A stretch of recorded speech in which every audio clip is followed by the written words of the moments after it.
What's up everyone, how are you all? Today we are back another amazing Naruto story. What if Naruto was born? He has been locked away as people feared him because they saw him as a demon. If you enjoy, then please like, share and do comment. I awoke finding myself in a cold and dark place. I have been this way ever since I can remember. Naruto is about 5 years old at this time. I know that the people fear me because I am a demon. The villagers keep me locked up away from everyone else as they are afraid. They look at me with fear in their eyes, knowing what lies within inside of me. The demon fox, the nine-tail, Kyuubi. When I was born, I had this demon within me.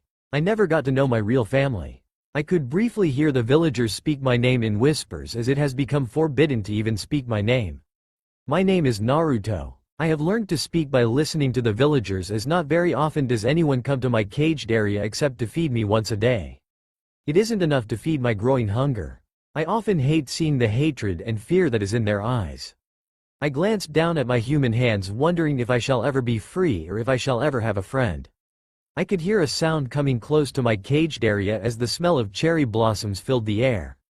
That's strange, cherry blossoms don't bloom this early. I thought to myself as I could see someone climbing underneath the tarp area of where my cage was kept. I could hear someone breathing rapidly, afraid of getting caught. "She must have went this way," shouted out an older kid's voice. I could see her shuddering, hoping and praying not to be caught. "You don't think that she would dare to enter the demon's tent?" asked another. "If she did, she's probably demon food by now," stated another. I growled sharply as I could hear them clearly scampering off. Once they were far enough away, I turned my attention to the one whom had entered. "Please don't be afraid. They are gone now," I stated in a soft-spoken voice.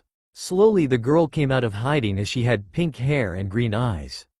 "Who are you?" she asked. Clearly the scent of cherry blossoms were coming from her. "Naruto," I replied as I could see the look of shock stretch across her face as she gasped out loud.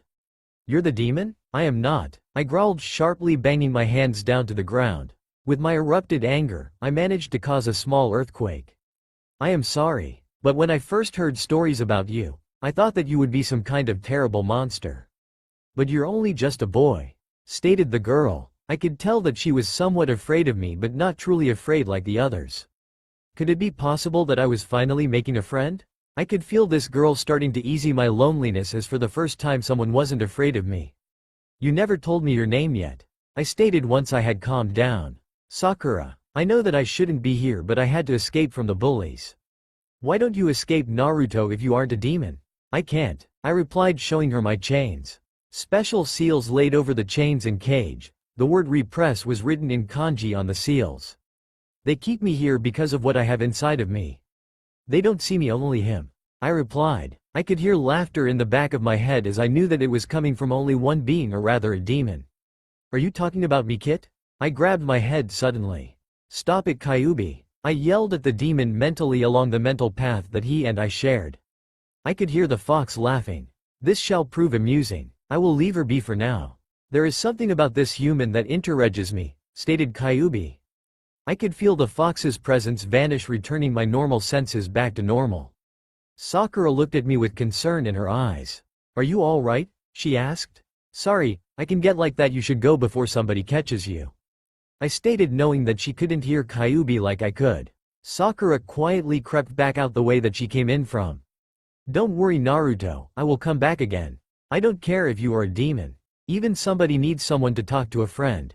I will be yours, but we will keep this a secret," she stated before running off. I could feel a brief smile stretch across my face. Finally somebody had helped penetrate my loneliness. Finally I had a friend. Over the next several weeks Sakura has come easing my loneliness. It warmed my heart to see Sakura, as she even brought me some food, which I was extremely grateful for despite my roaring stomach. Sakura just laughed about it, causing me to be embarrassed. I could feel Kyuubi opening up, trusting Sakura, learning to somewhat trust humans. Third POV, third person point of view. Plus 5 years later plus. Over the past years Naruto grew, as he still remained chained up in the tent. The villagers never fully cared for Naruto, as he had outgrown the clothing that he wore. Sakura still visited Naruto's tent. It helped Naruto ease many years of loneliness, not only for him but also Kyuubi.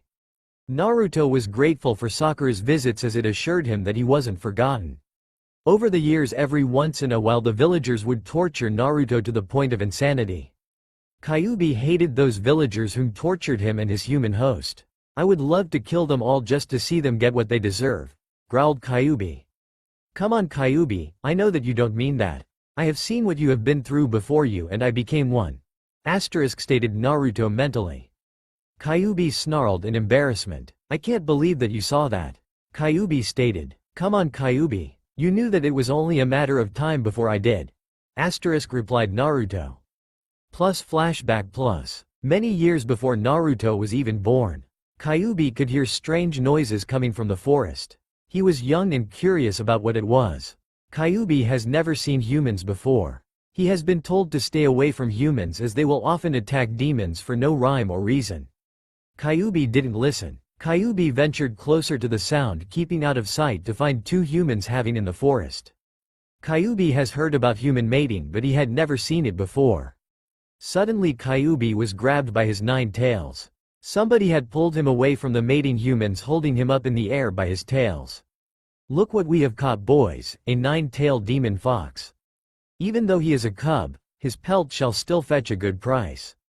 Demon pelts were very valuable and hard to come by. As the more demon tails you had, the richer the pay you received. Even a demon's vital organs were sold on the black market.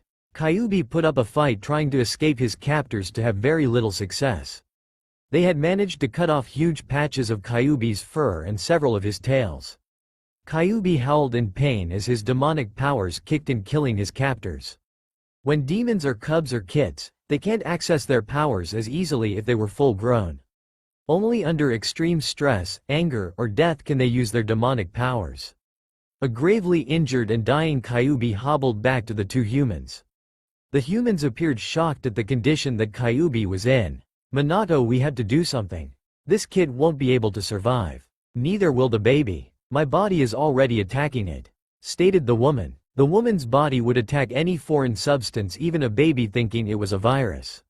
"I understand that, Kushina. I can only think of one thing to do to save them both, but mind you that it will be very risky. It will mean your life when you give birth," replied the male named Minato. "I can live with that, love. For the sake of this kid and our baby, I will do what's necessary," replied the woman named Kushina. Minato bowed his head as he picked up the injured Kyuubi gently. Kyuubi seemed aware that the two humans were helping him. "Please forgive me, young one, but for your sake and our child Sake, I must do this," stated Minato. Kyuubi could feel his soul and spirit leave his body as it was placed into the infertile newborn. The two young cubs fused together as they became one being with two souls. On that day Naruto was truly born. Plus end flashback plus. NPOV. I could smell a familiar smell of cherry blossoms coming towards my tent as I could hear Sakura entering from her usual spot that she came in from. I kept my senses on alert because no one seemed aware that Sakura has been paying me visits over the last 5 years. Sakura had told me once that her and I looked to be close to the same age, as she was now 10 years old. Sakura's hair was much longer, as she often wore it straight with some of her bangs hanging forward. I had never seen what I truly looked like, as all I knew was that I had rough, pale Caucasian skin. "Naruto, I had brought it with me, along with some food," she stated, inching closer to my cage. Sakura placed the food in a hiding spot close to my cage where I could easily reach for it. She then took out a small silver shining object, placing it in my hands. I carefully looked at the object to see myself within the reflecting silver. Sakura told me before that she would bring a mirror with her so I could see myself. I had messed up top of blonde hair, dark sapphire blue eyes, and 3 scratch marks on both sides of my cheeks. I did appear to be 10 years old, but it was hard to tell, seeing how because demons age differently than humans. My eyes widened considerably after I got a better look at myself. "Thanks for that, Sakura. You're right, I don't look much like a demon. But it doesn't mean that I am not one," I replied, handing back her mirror. "I am sorry, Naruto. I wish there was more that I could do for you, but I can't," she replied sadly. Suddenly the smell of fresh meat entered into the tent. I could smell that one of the villagers had killed an animal, as if they were taunting me. I could tell from the smell that this was no regular animal that they had, but rather a demon. I could begin to feel my fangs and nails lengthening. "Sakura, get out, now. Please hurry," I moaned, trying to prevent the transformation from happening. "Naruto, What's wrong? She asked in concern. I simply looked at her, trying to keep my demonic nature at bay. I could even feel Kyuubi helping me. Please, Sakura, leave now? I panted in pain. I didn't want for her to see me transform into a demon. Sakura didn't question me this time as she quickly got out the way that she came back in from. Third POV. Once Sakura was out and away from Naruto's caged area, she could clearly hear blood-curdling howls and screams. Naruto allowed the transformation into his demonic form come out as the seals and chains burned against his skin as his howls and screams only grew louder. Naruto bashed against his cage, causing the villagers whom had made the recent kill to laugh. Perhaps this might finally drive him over the deep end. I wish that they would allow us to kill that demon. He doesn't deserve to live, stated one of the villagers. Sakura looked on, hiding from view as tears poured from her eyes and down her face. She couldn't believe that people would be this cruel to Naruto when he has never done anything wrong. Nobody knew him like she did. Oh Naruto, she cried to herself as she left the area so not to get caught. She could still hear Naruto's howls and screams echoing through the village. Third POV. Plus several days later plus. Sakura traveled over towards Naruto's caged area. When she got close enough to the area, the smell of rotting meat welcomed her. The smell was enough to make her want to vomit. God, this stinks, she thought to herself, noticing that they had cleaned the carcass clean of everything that could be sold. The pelt, tails, and organs were gone, leaving only the meat and bones to rot. Sakura could only imagine how this smelled for Naruto. She couldn't even hear him in his caged area. There has to be something that I can do, she thought to herself. A bulb went off in her mind as she placed her stuff down, hiding it from view. She then gathered up the demon's meat, dragging the carcass out of the village. The smell was enough to make Sakura sick, but she wanted to help her friend Naruto. She dragged the carcass out to the forest, taking short breaks because of the smell and the weight. Demons weighed almost double what an average human weighs. Sakura then collided into someone. Fear crept over her as she was afraid that this was someone from the village. Quickly the person put their hand over Sakura's mouth in order to keep her quiet. Just answer my questions by nodding your head yes or no. Do you understand? Stated an older voice of a man. Sakura simply nodded her head. Good. Did you come from the village that's up ahead? He asked as Sakura nodded her head. Do you know of a boy named Naruto? He asked. Sakura's eyes widened considerably when he asked about Naruto, referring to him as a boy and not a demon. Once again Sakura nodded her head. Good, now I am going to release you so you can tell me where he is. He stated as Sakura nodded her head. The man let her go, allowing Sakura to turn to see him. He was an older man with short spiky white hair and gray eyes, one of which had a scar running through it.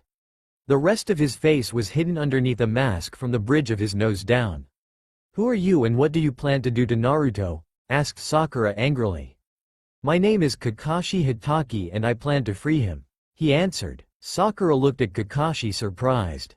Kakashi helped Sakura with the demon meat as she went to go clean off in a nearby stream. Sakura felt that she could trust Kakashi as she told him everything. When she was done, she could hear him cursing underneath his breath.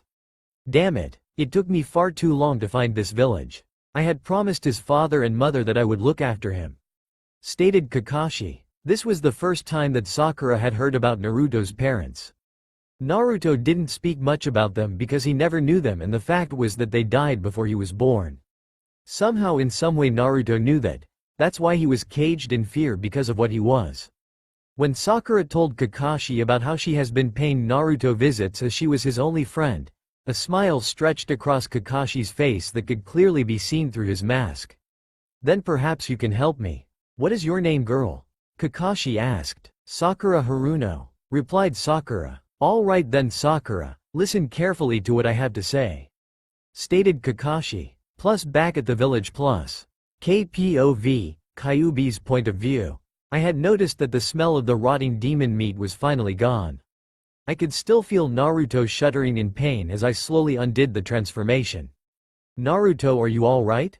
I asked my host. I could feel Naruto slowly move, only to wince in pain. I let out a low growl, knowing that my host was far worse than any other time when we have been through this torture. Naruto, I am taking over control. It will help ease the pain only a little bit. If only these seals and chains didn't restrain my powers, I told him. Naruto didn't reply as I could feel him push aside to allow me an easier time to take control over his body. Think of the Yu-Gi-Oh series when the spirit of Atem takes control over Yugi's body. Kyuubi in Naruto's pathway is the same as Kyuubi isn't caged within Naruto behind a seal like in the series. My senses became Naruto's as my eyes fluttered open. My vision was a little bit blurry at first. I still laid within the cage that they kept Naruto in unmoved. My nose then caught the wind of a familiar scent as someone entered the cage area. It was Sakura. Sakura came close to the cage, patting me gently from behind. Naruto, listen. I know that you're not in the best shape right now, but I have to tell you that someone is coming to free you. He said that you wouldn't recognize his name, but the other part of you would. He also gave me a scrap piece of his clothing saying that his scent was on it. Sakura whispered. I almost couldn't hide my shock. Naruto, did you hear that? I asked him. Yeah, I did, Kyuubi. Can you? Naruto asked mentally. I knew what he wanted as I gave him back control over his body. NPOV. Once I was in control over my body, I slowly reached for the cloth that Sakura had. His name, I managed to ask. My voice was barely audio able due to all of the howling and screaming I did from transforming into my demonic form. I was grateful that Sakura didn't see me in that form. Kakashi Hitaki. Sakura replied, handing me the cloth. I could feel Kyuubi jolt at the name. You recognize it, Kyuubi? I asked the fox mentally. It is a name of a person that I often heard your father talking to while we were growing in your mother's womb. Kyuubi replied. I carefully sniffed at the cloth, finding a scent that I was somewhat familiar with, the smell of snow. There was also the scent of water and lighting too, but it wasn't as strong as the snow.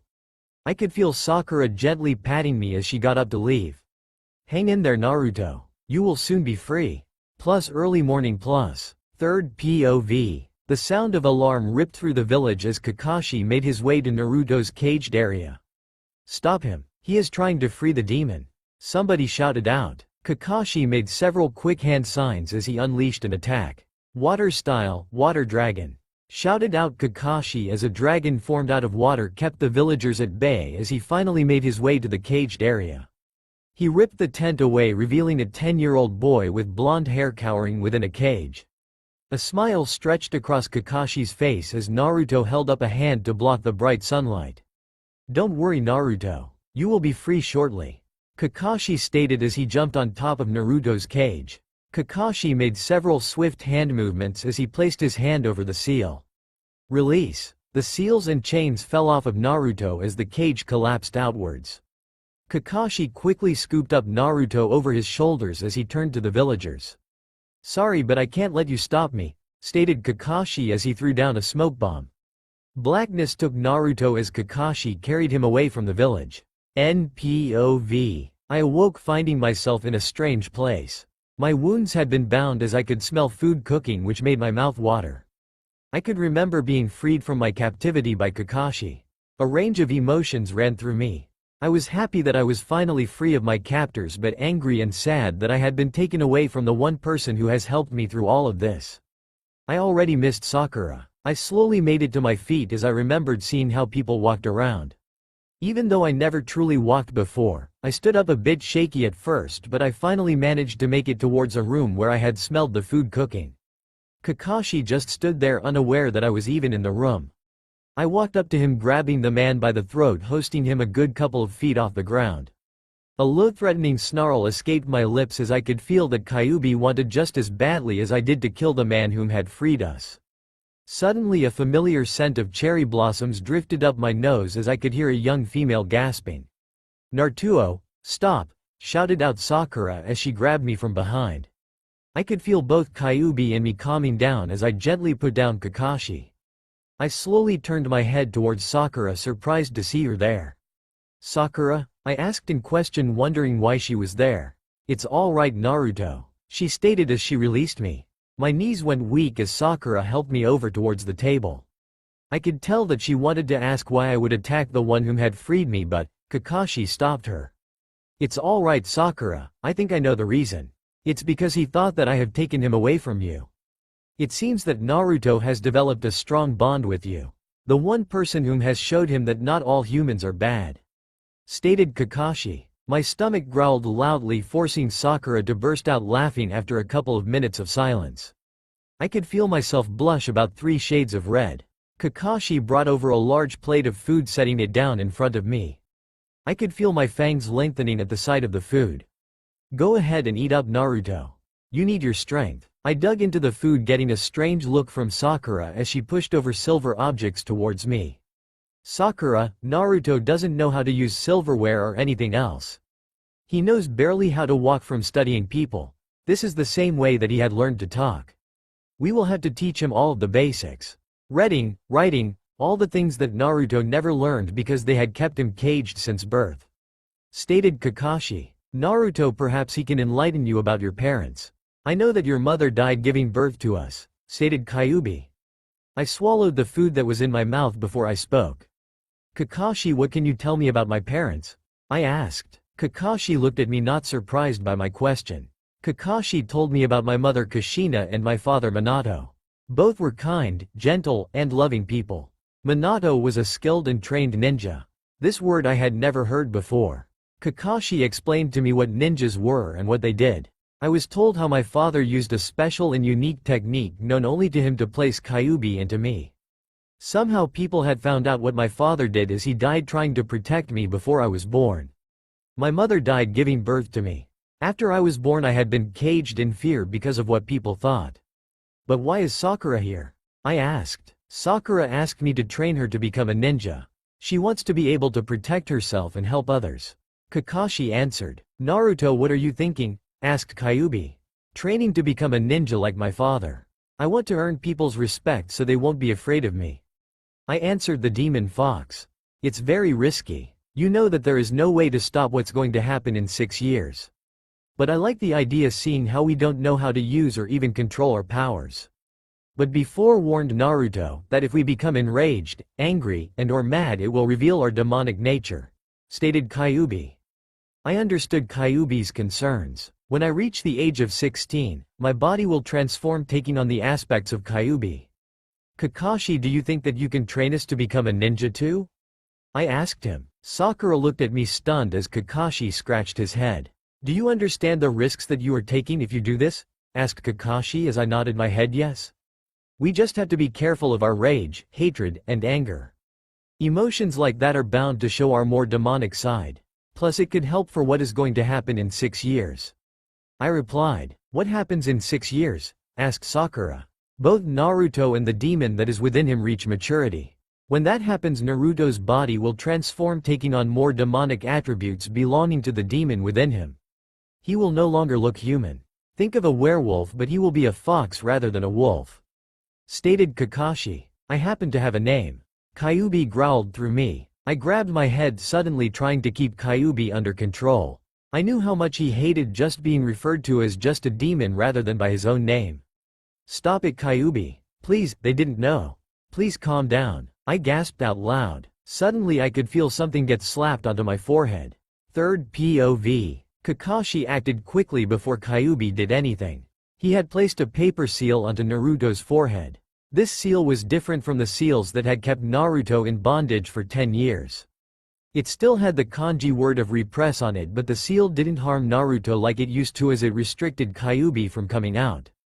Are you all right, Naruto? Asked Kakashi. Naruto just slowly shook his head yes. We will leave that on so he can calm down, stated the older man. Kyuubi just snarled in the back of Naruto's mind as Naruto apologized for Kyuubi's behavior. It's understandable, Naruto. But he should realize that no one, not even your parents, knew his name. You do because he is a part of you. I suggest that both you and Sakura get as much rest as possible. We will start training tomorrow, stated Kakashi before he removed the seal from Naruto's forehead.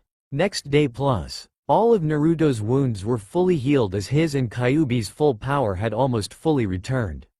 Kakashi had left Naruto a change of clothes to wear instead of the rags that he had been wearing for the last 10 years. It took Naruto a while to figure out how to put on the clothing. He wore a pair of blue jean capri shorts and a black low-cut neck sleeveless shirt. Even at the age of 10, the shirt showed off his muscular frame. The scent of cherry blossoms came from the other side of the door before Sakura knocked on the door. Naruto walked over to the door to find the pink-haired girl standing there wearing a pair of black stretch shorts underneath a teal blue-green dress. The outfit that she wears in the first series, but I decided to change the color. She wore a headplate like a headband as the silver plate sat on top of a black cloth. A smile stretched across Naruto's face as she looked beautiful.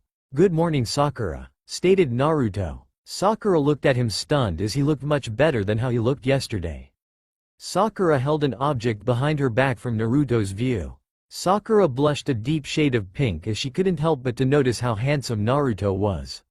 "You look much better, Naruto," she stated shyly. Naruto just scratched his head as he looked at Sakura. "Yeah, Kyuubi's powers must have healed our wounds," he stated. Sakura took a long deep breath, letting it out slowly. "This is for you. I had made it seem how you had no clothes of your own. I am sorry about the color, but I did this as secret without anybody realizing that I was making it," she stated as she thrusted a bright orange and blue object forward. Naruto took the object, opening it up to see a large-looking orange and blue jacket. White trim lined around the collar and the cuffs at the end of the sleeves.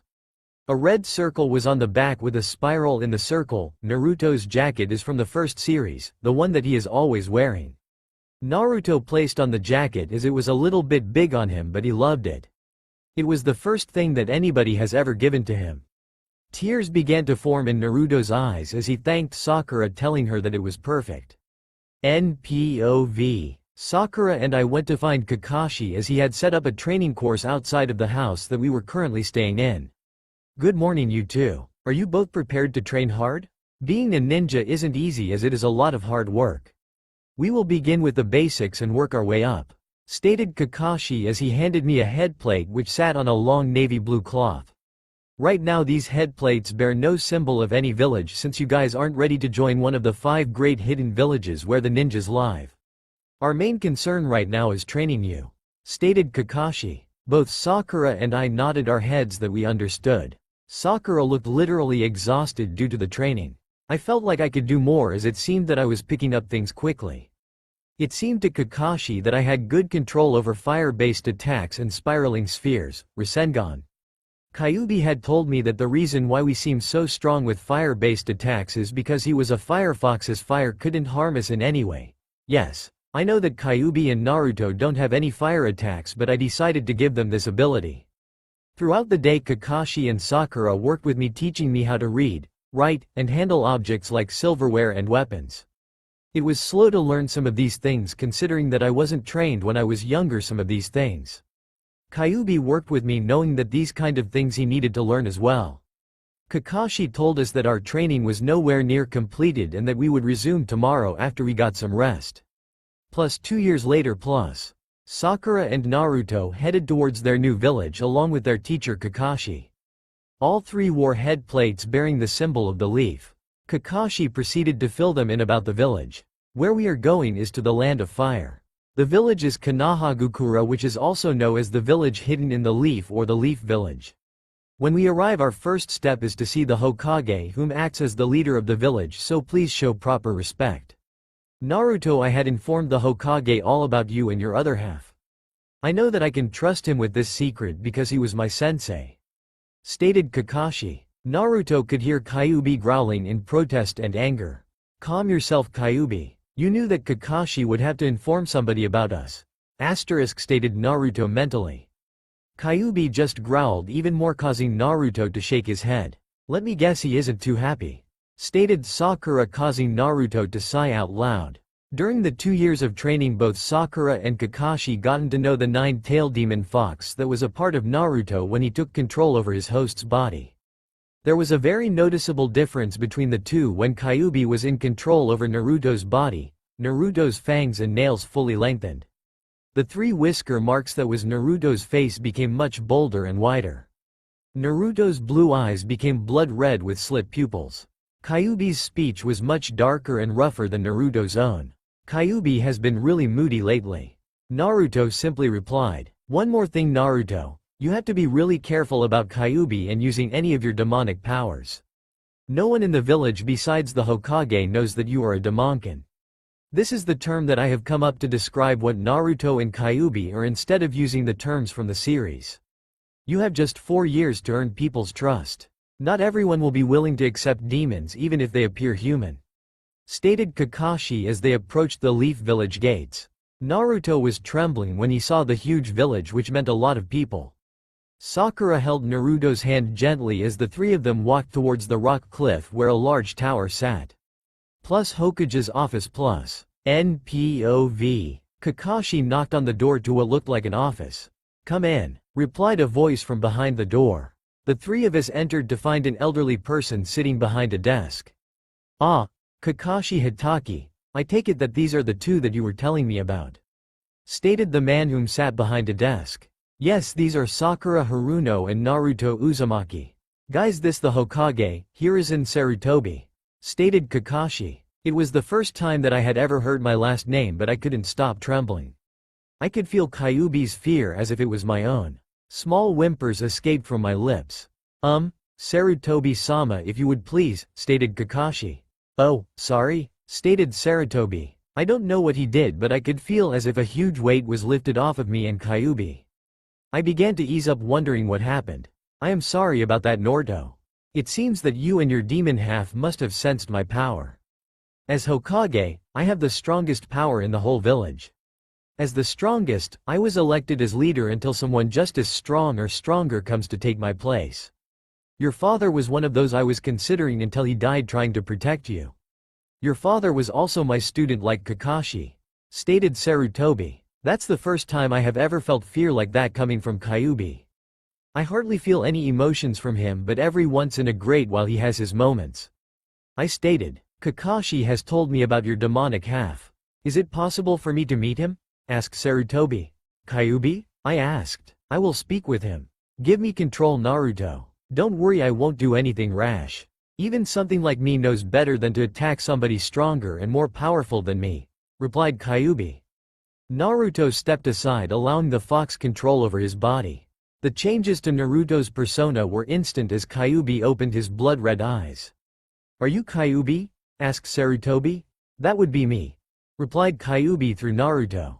"I entrust that Kakashi has explained the rules I have involving you and Naruto," stated Sarutobi. "Of course, I have no problem obeying them," replied Kyuubi. "I have several questions though. What kind of demon are you? How many tails do you have, and what kind of power do you possess?" asked Sarutobi. "I am a fox demon, as I have a total of 9 tails. My main powers deal with the element of fire." "Why do you ask?" replied Kyuubi. "You see, we haven't encountered many demons before. All we were told growing up is that demons are dangerous creatures. I know that they are often hunted for their pelts, tails, and organs. That is how you have come to become a part of Naruto. You two are perhaps the first ones of your kind. You have 4 years before your transformation you will go through happens. In that time you must both gain the trust of this village before we can reveal who and what you truly are," stated Sarutobi. "We know that," growled Kyuubi. "Then we have an agreement, Kyuubi." Kyuubi slipped back into my body, giving me back control over my body. "In the meantime, Naruto and Sakura, you will be on a team, seeing how you two know each other so well. Kakashi will be your captain and leader. I have arranged for 2 others to be a part of your team, as you will meet them tomorrow. I suggest that in the meantime that you and Sakura explore the village while I talk to Kakashi," stated Sarutobi. Sakura quickly took me by the hand as we left the Hokage's office. I was a bit worried about meeting new people and being in this place. Sakura led me though town, never letting go of my hand. "This place is a lot larger than my old village, but I am happy that we are here," she stated cheerfully. Suddenly a large dog tackled me to the ground as he sniffed me carefully before he licked me. I couldn't stop laughing as his tongue tickled me. "Akamaru, what have I told you? Don't attack people even if you don't know," stated a feral-looking boy before he realized what the dog was doing. "Well, I'll be," stated the boy. "All right, stop it. It's nice to meet you, Akamaru. Now if you would be so kind to let my host up."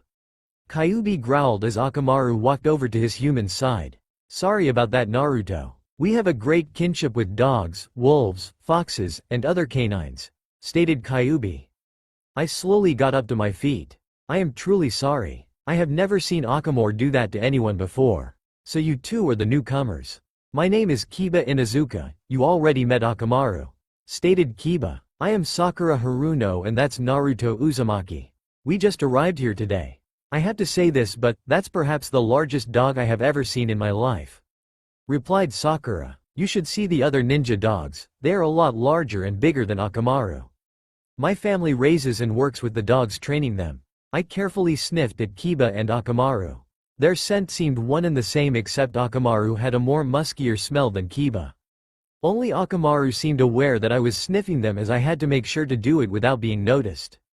They didn't seem or smelled dangerous as I knew that Kyuubi had already accepted Akamaru as the dog was fully aware of what I truly was. I guess I must have a natural way with animals. There was no harm done. I replied as I extended out my left hand to shake Kiba's.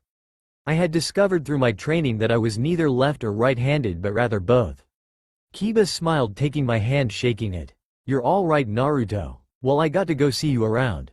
Oh, by the way, welcome to Konohagakure. Stated Kiba as he leapt onto Akamaru's back before both the dog and boy took off. Sakura looked at me questioning why the dog did that. Kyuubi, I replied. Plus next day plus. Sakura and I waited at the main gate as we were assigned our first mission.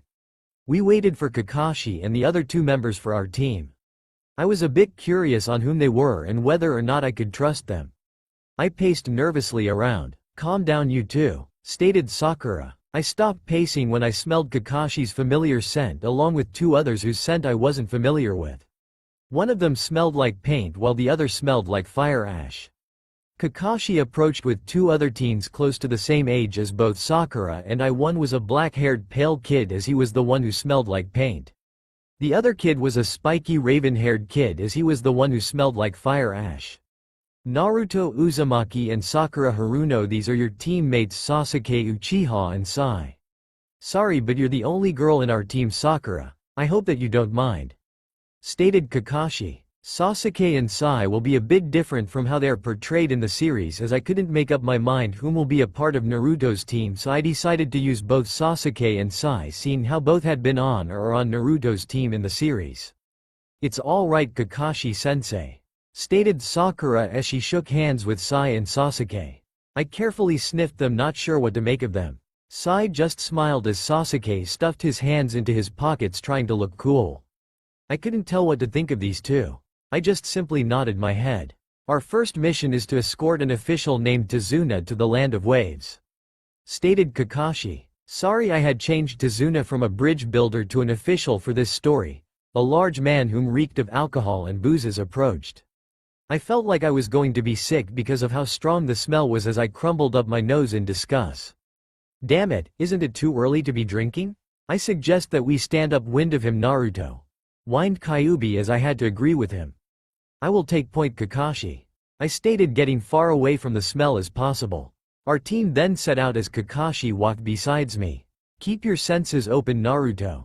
Something seems odd about Tazuna and this mission. Kakashi whispered as I just nodded my head. 6. Demons attack. Our small four-man squad led by Kakashi Hitaki traveled to the Land of Waves with the client Tazuna. I took point because Tazuna smelled of alcohol.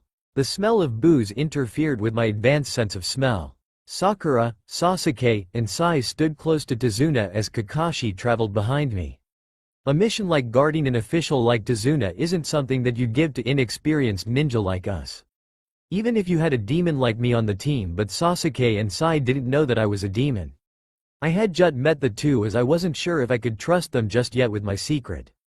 As we walked I had noticed a small puddle on the ground. I knew that it hadn't rained for several days as I could smell half-demonic blood coming from the puddle. I knew that Kakashi had seen the puddle as I could sense his body tense up. Third person's POV. As the group passed the puddle, two beings began to shift out of the liquid. The two half-demons attacked swiftly. They first attacked Kakashi as it appeared that he was killed but he knew that they were coming as he used a substitution to escape from harm. Then the two half-demons turned to attack the official Tazuna. Both Sasuke and Naruto moved to intercept the demons as both Sai and Sakura defended Tazuna. All four teens had taken out their kunai knives ready for battle. Sasuke had taken out a shuriken throwing it to get the chains that hung from their clawed weapon hands. Naruto could smell the poison coming from the weapons as the shuriken pinned the chains into a nearby tree. Careful Sasuke, Their weapons are coated with poison," stated Naruto. Sasuke looked at Naruto in shock. How could he know that? Sasuke thought to himself. Naruto moved quickly with two kunai knives in hand as he avoided the weapons, cutting them off of the demons. When the demons were free of the weapons, they moved to attack again, only to be stopped by Kakashi as he attacked them from behind using one of his attack.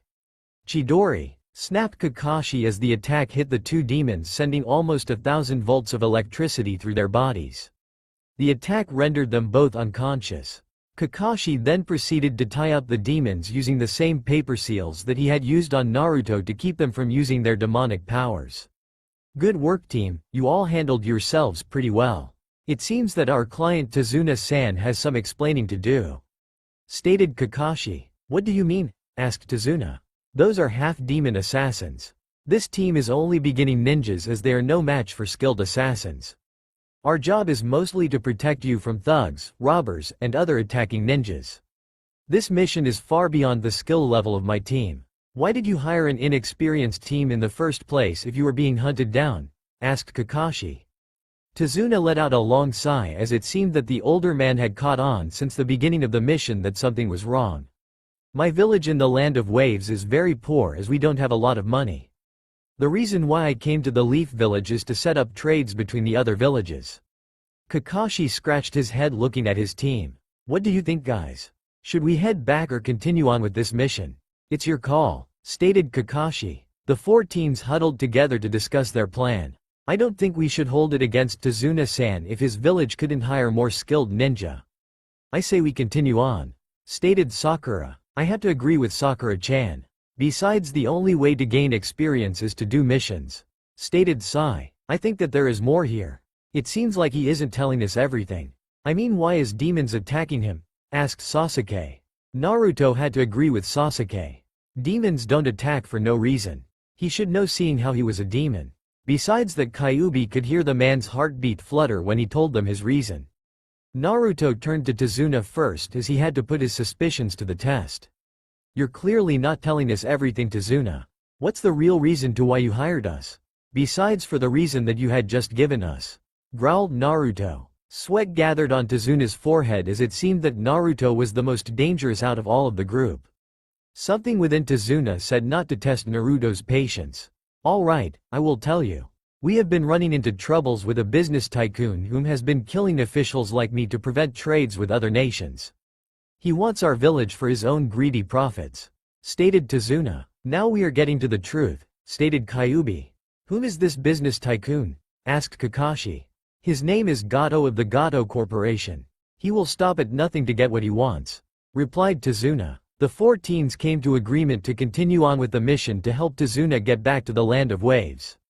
Naruto's POV. As we continued along our way, Sasuke asked me how did I know that the weapons those demons were wearing were coated with poison. I could smell it, I replied without thinking twice about my answer. You could smell it? Asked Sai. Naruto comes from a long line of trackers as their sense of smell is a lot stronger than a normal person's. Kakashi stated quickly, lying to the two, as I could hear Kyuubi laughing in the back of my mind. Nice cover, Kakashi. That sounds almost believable. Just watch it, Naruto. Remember, those two have no clue what we truly are, stated Kyuubi. Sorry, I just forgot, but I am a bit surprised how those two reacted when those demons attacked, especially Sasuke. I told the fox mentally. I agree, those two definitely have talent, stated Kyuubi. Plus border to the Land of Waves plus. A strange mist began to form as something didn't feel right. My body tensed up as I could tell that this mist wasn't natural. I could smell demon blood in the mist as I held two kunai knives in my hands. I wasn't the only one as everyone in my group had a knife in hand. Suddenly a dark, chilling voice erupted from the mist. I spy 4 children and 2 adults. I pray that one of you can offer me up a good fight, stated the voice. I could feel a chill deep down to my bones. If it wasn't for Kyuubi, I would be panicking right now. Naruto, protect Tazuna with the others, stated Kakashi as he moved his head plate off of his right eye. I did as he asked, as both Sakura and I have seen him use this technique once before. Kakashi was using his demon's eye. Kyuubi had asked him once how he had gotten the demon's eye because not many humans can survive having a demon's eye transplanted into them. From what Kyuubi had told me, often demon body parts and organs still maintain a good portion of the demon's original power. Often when a human is transplanted with one of the demon's organs, if it is done right, then it gives the human incredible powers. But if not, well, let's just say that the results aren't pretty. Kakashi told us that he was given the demon's eye by a demon in thanks for helping their tribe. The original owner of the eye had died in battle. Kakashi doesn't use the demon eye all the time due to the fact that it wears him out. I stayed back, keeping my senses on alert, as I didn't like this feeling that I was sensing. Whomever was out in the mist was out for blood. Come out, demon. I know that you're out there. You can't hide from my demon eye, snapped Kakashi. Dark laughter filled the air, sending chills down my spine. So you are Kakashi Hitaki, the one-eyed demon. Human, I hope for one thing that you know how to use that eye of yours, cause if you don't, well, I guess that you will see everyone die first before I deal with you, stated the voice. I could smell the lust for blood coming directly from behind me. Get down, I shouted out, pulling Tazuna down to the ground. Everyone did as I said as Kakashi moved, intercepting a large sword with his kunai knife. Sparks flew as the metal clashed. Zabuza, the demon of the mist. I am grateful that even a demon like you knows my name, stated Kakashi. Slowly the mist began to lift to reveal Kakashi battling a large demon that looked almost human. Zabuza's skin was a steel gray color as he had several bandages covering parts of him.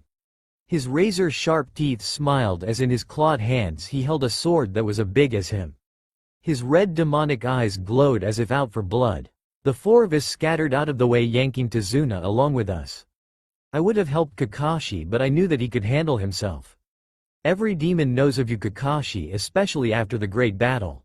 Do you still honestly believe that demons like me will live peacefully alongside with you humans? Asked Zabuza. Kakashi never answered the demon's question as he with one hand performed a series of quick hand signs.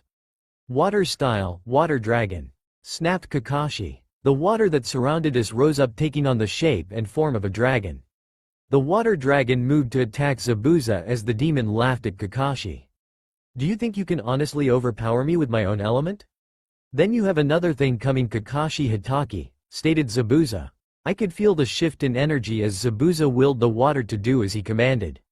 Demons don't need any hand signs or to shout out any attacks like the humans do, but sometimes they do like shouting out the attack just to see the look on the human's face. Exploding water shockwave, shouted Zabuza as Kakashi's water dragon changed its shape into a huge geyser of water as the water bent its shape, hitting Kakashi hard, sending him hurtling back through several trees and into a large boulder. Third-person POV. Kakashi-sensei, shouted out Sakura, Sai, and Sasuke in unison. Zabuza turned his attention towards the group, grinning like a Cheshire cat. Now for you brats and the official, stated Zabuza as he raised his sword. Scatter, shouted out Naruto as the demon brought down the sword. The sword missed the group as Naruto moved quickly, performing several taijutsu moves to get the sword away from the demon. Out of the corner of Naruto's eye, he could see Sasuke performing several hand signs. Fire-style fireball, yelled out Sasuke as he blew a large ball of fire in the direction of Zabuza. With a wave of Zabuza's hand, the water rose up to form a wall between him and Sasuke's attack.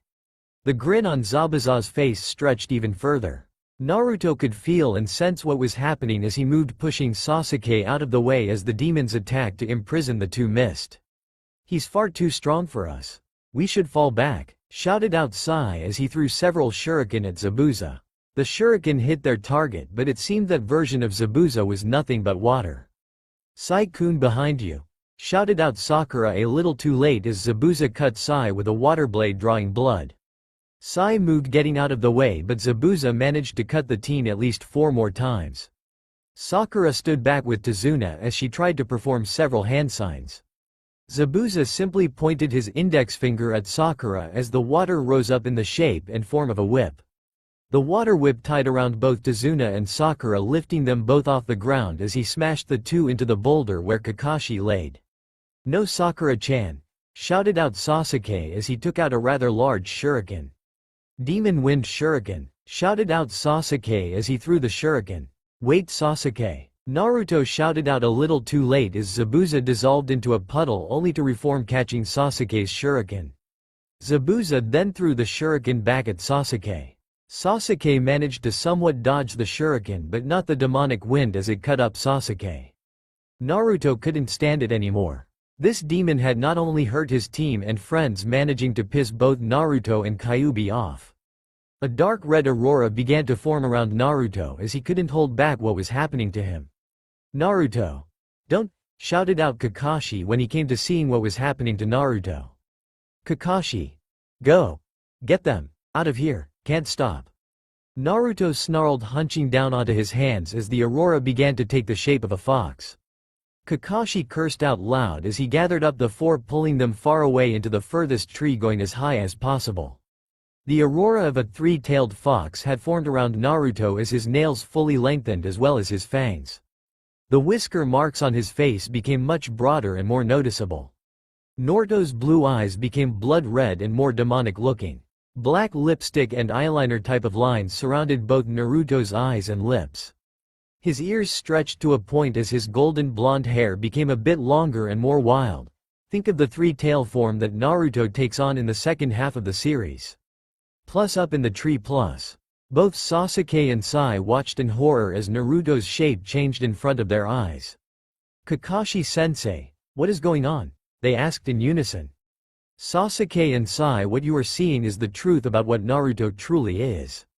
I had hoped that this wouldn't happen this soon, but what Naruto is, he is a demon," replied Kakashi. Both Sasuke and Sai looked at their captain in confusion. Kakashi took a deep breath, letting it out slowly. Naruto was born with a demon within his body. The demon's spirit and soul are a part of Naruto's own. Remember when you had asked how he could smell the poison on those weapons? It is because of his demonic powers that heightens all his physical abilities. Naruto can use his demonic powers at will as the demon within him often will come forth. Both Sakura and I knew of Naruto's secret since the very beginning. Zabuza much have pissed off both Naruto and Kyuubi to have them take on this form. And before you ask, Kyuubi is the name of the demon within Naruto, and this isn't their true form," stated Kakashi as he placed his head plate back over his demon eye as he began to treat everyone's wounds. Plus back on the ground plus. Both Naruto and Kyuubi snarled deeply at Zabuza as the demon of the mist was surprised to see the teen take this form. "What manner of child are you?" Zabuza asked. "Not a child, a demonkin. A demon's spirit and soul bonded within a human," they replied in unison. "Whatever you are, you will die," snapped Zabuza as the water formed into a huge wave. Naruto could feel Kyuubi draw forth his fire as the flames danced around them. The fire grew in intensity as it became a huge wall of flames, stopping Zabuza's water. Naruto moved quickly as he slashed at Zabuza with his razor-sharp nails. "You damn brat," snarled Zabuza as he willed the water to take on the shape of a dragon. The water dragon swallowed Naruto whole as Zabuza laughed in triumph. Suddenly the water dragon began to boil and burst. Dark flames erupted from Naruto, transforming him into a four-tailed fox demon. Flames danced around Naruto's tails as dark red fur covered his body. Kyuubi was officially ticked off. Think of the four-tail form that Naruto takes on in the second half of the series. Kyuubi let out a fearsome roar as he moved, attacking Zabuza. The demon of the mist sent wave after wave of water at Kyuubi as the water hardly seemed to faze the fire fox. For the first time in his life, Zabuza felt afraid of the demon that stood before him. Kyuubi's arms stretched out, grabbing Zabuza as the water demon collapsed into a puddle of water. Zabuza materialized just beyond Kyuubi's reach, pelting the demon with water bombs. Kyuubi howled as he leapt away from Zabuza. Kyuubi then began to gather energy together at his mouth as a huge ball of energy began to take shape. Kyuubi inhaled deeply as the energy pooled into his body before he unleashed the blast at Zabuza. There was no way that Zabuza could avoid the blast as it hit the water demon, destroying him instantly. Finally it was over as Kyuubi roared in triumph. After it was all over, the team slowly climbed down from the tree. Kakashi was a bit grateful that Tazuna was still out cold. "Sakura, I need for you to go and calm those two down," stated Kakashi. "Of course, Kakashi-sensei," replied Sakura as she walked over slowly towards Kyuubi.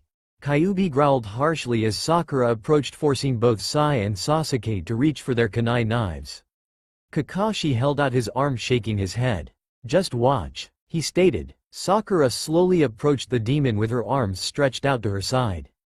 Naruto-kun, Kyuubi-sama. I used this term seeing how demons are more powerful and higher than humans. It's all right now. Calm down, the demon was killed and everyone is safe. It's all over, Sakura stated in a soft and soothing voice. Ra, moaned Kyuubi. It's all right, calm down you two, stated Sakura. Kyuubi whimpered a bit as Sakura knelt down beside him, wrapping her arms around the demon. Hush now, it's all right, she stated. Slowly Kyuubi gave Naruto back control as the demon transformed back into human form.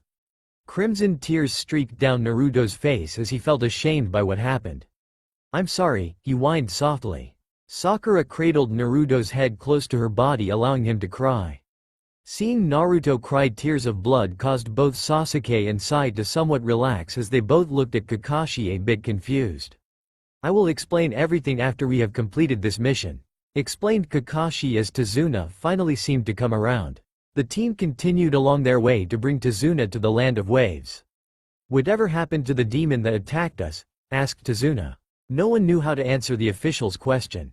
Another demon from a tribe that I have worked closely with saw us in danger as it came to help us out. It's possibly best that you don't know what fully happened, explained Kakashi. Naruto rubbed the back of his neck, feeling guilty that once again his captain had to lie to cover up the truth about what happened. Naruto could feel both Sasuke and Sai watching him like a hawk ever since they learned that Naruto wasn't fully human. Sakura walked on the side of Naruto as she held his hand, squeezing it gently. Don't worry Naruto-kun. I know that Kakashi-sensei had partly told both Sasuke-kun and Sai-kun what you are. What happened back there was in no way, shape, or form your fault. Sakura whispered into Naruto's ear softly. I knew that we would be bad if we lost control over our anger. But that wasn't only our anger but also bits of rage and bloodlust, whispered Naruto. I am sorry Naruto. It was partly my fault. It didn't help that I got angry and mad at the same time as you, whined Kyuubi.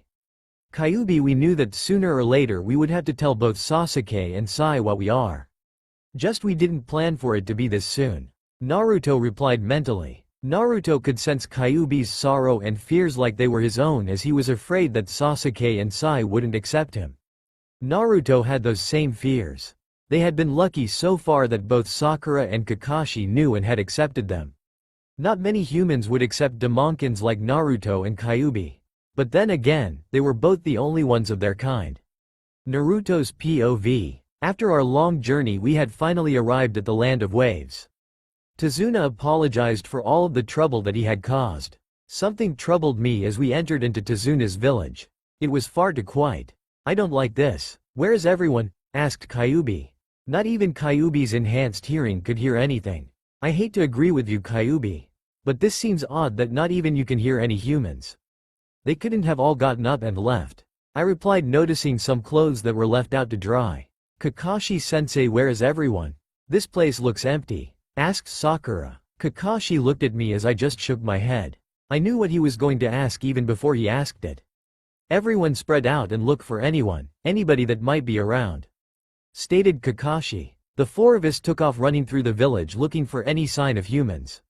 I put my enhanced senses to work but I couldn't smell where they went. Could this be an illusion?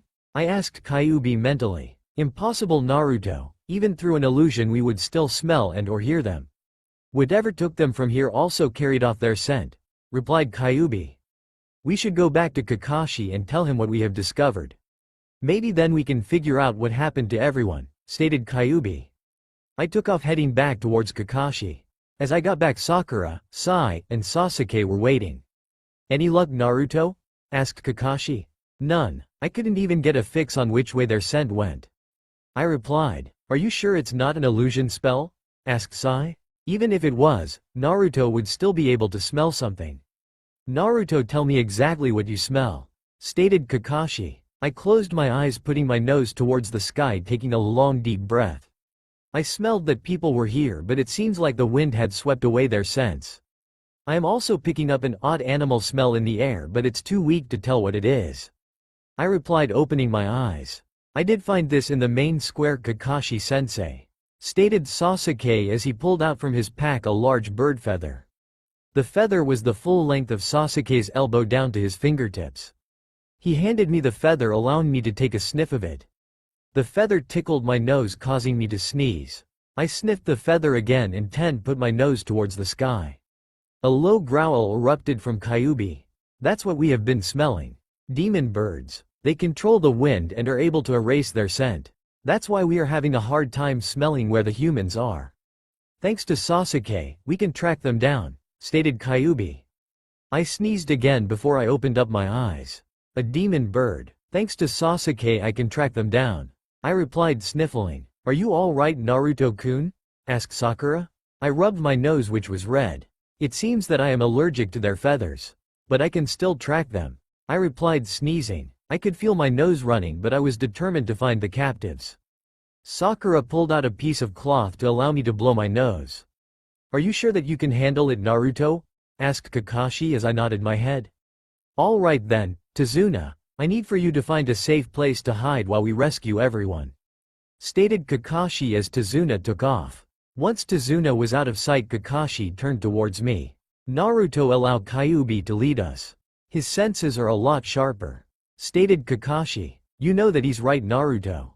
Besides, that smell just irritates my nose a little bit, stated Kyuubi. I said nothing as I gave the fox control over my body. Kyuubi's POV. Once Naruto gave me control, I hunched onto Naruto's hands. Follow me and keep up, I stated through Naruto. I could feel and sense that both Sai and Sasuke don't trust me yet. I didn't let it bother me as my main concern was on the humans. I lead the team towards where I smelled the demon birds. My hearing could hear the cries of humans. They're up there. I can hear the humans clearly. I snarled as we arrived at a large cliff as I pointed up at the cliff. All right, we have to work together to pull this off. I know that both of you haven't worked with Kyuubi before, but I need for you two to work with him, Kakashi stated to Sasuke and Sai as both teens looked at me. I could give Naruto back control, but since he's allergic to the demon bird feathers, he would give us away. Eventually you will have to get used to me either way because I am a part of Naruto. I snarled at them. Kyuubi, I need for you to keep control over your demonic tendencies. You three will deal with the demon birds, allowing Sakura and I to free the people, stated Kakashi. Everyone nodded their heads as we began to enter into a cave at the base of the cliff. We treaded carefully as we could hear someone shouting, "Damn it all, where in the world is Zabuza? He should have dealt with that official already," yelled out a male voice. Kakashi signaled to hold back and wait for his sign. Kakashi made a simple hand sign as he transformed himself into Zabuza. Kakashi then moved forward as we stayed in the shadows. Gato, Kakashi stated in almost perfect imitation of Zabuza's voice. Zabuza, is there something wrong with your voice? Asked Gato. I moved a bit close, signaling to Kakashi to allow me to speak for him as Kakashi slightly nodded. I was just a little winded. It seemed that Tazuna had hired some elite ninja, but I managed to kill them all. Sorry that it took so long, I was having too much fun toying with them, I stated in perfect imitation of Zabuza's voice. An evil smile stretched across Gato's face. Excellent, then you have it with you? Stated Gato, rubbing his hands greedily.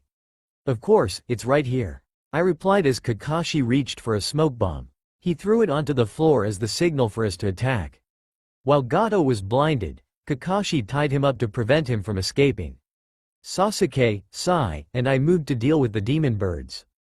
Fire style, Phoenix Flower, shouted out Sasuke as he blew several balls of fireballs at the demon birds after he had made several hand signs. Demonic Fox Fire, I roared. This is an original attack that I had created for Kyuubi. Naruto can use this attack as well. Dark flames erupted from my body, taking on the form of a fox. The fox leapt, attacking the birds, sending any that it clawed or bit into to burst into flames. Sai pulled out a scroll, flipping it open as he made a single hand sign. Beast Scroll, Venomous Snake. This is an original attack since I know that Sai has the Beast Scroll on which he has painted pictures on it. But I don't know the name or any types of attacks that he has since I am still just beginning to watch the second series. A large painted picture of a viper sprang to life, attacking the demon birds. Both Kakashi and Sakura moved the humans out of the way, getting them out of the cliff quickly. The demon birds tried to attack both Sasuke and Sai, but I moved to stop them. "Don't even try it," I snapped at them, baring my fangs. Even though I was controlling Naruto's body, the demon birds seemed very aware of what I was as they flew off in order to prevent a confrontation. After they were gone, I gave Naruto back control over his body. The mission was finally complete, as now both Naruto and I faced a harder task, telling both Sasuke and Sai the truth about our past. Naruto's POV. After Kyuubi gave me back control over my body, I proceeded to sneeze. "Let's get out of here," I stated, walking out. Both Sasuke and Sai followed me. "Naruto, why did he stop those birds from attacking us?" asked Sai. "You may not trust Kyuubi or me, but we will not stand by and see people that we care for get hurt," I answered. The two might not understand why Kyuubi and I thought of them as friends, teammates, even in the short time that we have gotten to know them. Once we got outside, the villagers began thanking us as they headed back home to the village. "All right team, let's head back home to tell the Hokage that the mission has been completed," stated Kakashi. We proceeded to leave the village and the land of waves, heading back to the Leaf Village. Along the way, we stopped so Kakashi could proceed to tell both Sasuke and Sai the truth about what I was. Now, as I promised you two earlier, I would tell you the truth about Naruto and Kyuubi and how they came to be. Perhaps Kyuubi can enlighten us on what happened before he became a part of Naruto," stated Kakashi. "There is no need, Kakashi. I know what happened to Kyuubi before we became one," I replied as he looked at me wide-eyed. I could hear Kyuubi snicker in the back of my mind. Humans still always find a way to amaze me. If you want me to Naruto, I will be willing to tell them. I might not like talking about my past, but it has to be done," stated Kyuubi. "Are you sure, Kyuubi?" I asked the fox. I knew how much Kyuubi hated what happened to him in the past, but he was learning that not all humans would view him as a monster. The fox nodded mentally as I allowed Kyuubi to take control over my body. Kyuubi's POV. It seemed that this time both Sasuke and Sai were more aware that I was in control of Naruto's body. I proceeded to sit down, squatting on Naruto's legs. It was nighttime 12 years ago when it happened. I was but a kid, a child to use your terms. We demons are often taught and told to avoid humans. Many humans hunt us down for our pelts, tails, and organs to sell at the market for a high price. I was young and curious about humans. One night I had heard strange noises coming from the forest that I didn't recognize. I followed the sounds to find two humans mating, in your terms having. They didn't seem aware of my presence as I watched them. Then suddenly somebody grabbed me by my 9 tails. Several humans had caught me and tried to get my pelt, tails, and organs. I desperately fought back and managed to tap into my powers to kill them, but I was greatly injured and was dying. I made my way slowly back to the two humans whom were mating, seeking help. These two humans were Naruto's parents. Seeing that I was dying as well as their child that they were trying to conceive was also dying, Naruto's father took my soul and spirit from my dying body, fusing it into the fetus that was growing within his wife. I stated. Minato, Naruto's father, was a ninja like us, as there was only one special technique that he knew. This technique allows him to transfer souls and spirits into another. It was this technique that saved both Kyuubi's and Naruto's life, fusing the two together, stated Kakashi. Naruto and I are the only ones of our kind, a demonkin. We are neither human nor are we a demon, but rather a cross between the two. Naruto's mother died giving birth to us, as Naruto's father died trying to protect us. When we were born, we were kept caged and chained by the villagers, whom feared us and often referred to us as demons. We were alone for 5 years until Sakura came into our caged area, I stated. At the time I was trying to escape from some local bullies. We were not allowed back near the caged area where they kept Naruto-kun and Kyuubi-sama. Everyone in the village referred to Naruto-kun as a demon and kept him caged because of it. When I first met them, I only saw a frightened and lonely boy. I became Naruto-kun's and Kyuubi-sama's first and only friend, stated Sakura. For 5 more years we were kept in that cage, as Sakura would often sneak in to visit us. She helped us by giving us some scraps of food, as she also elevated our loneliness. I added. I had made a promise to Naruto's parents that I would protect Naruto, so, for 10 years I have looked for him until I had found him. I freed Naruto and Kyuubi of their captivity. Sakura came with me, wanting to get away from her former life and to learn to become a ninja. We trained for 2 years before moving to the Leaf Village. The Hokage is fully aware of what Naruto truly is. As for the next 4 years, Naruto will have to earn people's respect before their transformation completes, and Naruto takes on the physical aspects of Kyuubi and fully transforms into a demon-like human. This transformation is not reversible, as this will be their permanent form.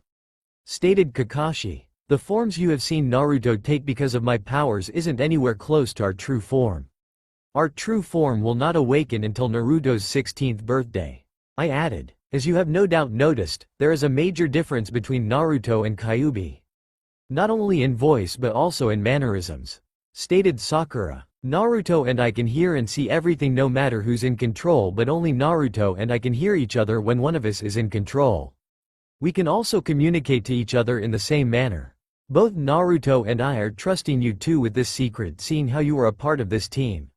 We are not asking you two to trust us right away, as we hope to work with you to earn that trust. I stated. All right Naruto, I am giving you back control. Thank you for allowing me to talk to them for a bit. I told him as I gave him back control over the body. Not a problem Kyuubi, replied Naruto. Naruto's POV. Once I was back in control over my own body, I proceeded to stand back up straight.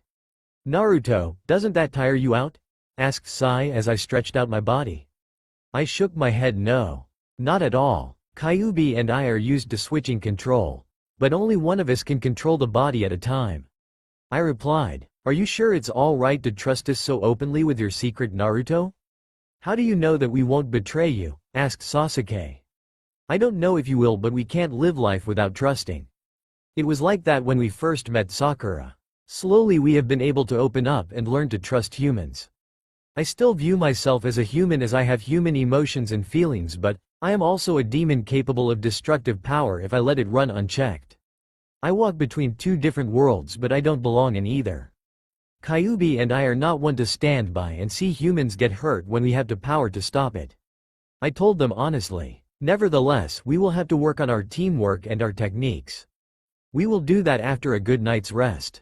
Come on team and let's head home. Stated Kakashi. Third person POV. Leaf Village Plus. Once the 4-man team got back home, Kakashi Hitaki dismissed them as he went to the Hokage's office to hand in the report on the mission that they had just completed.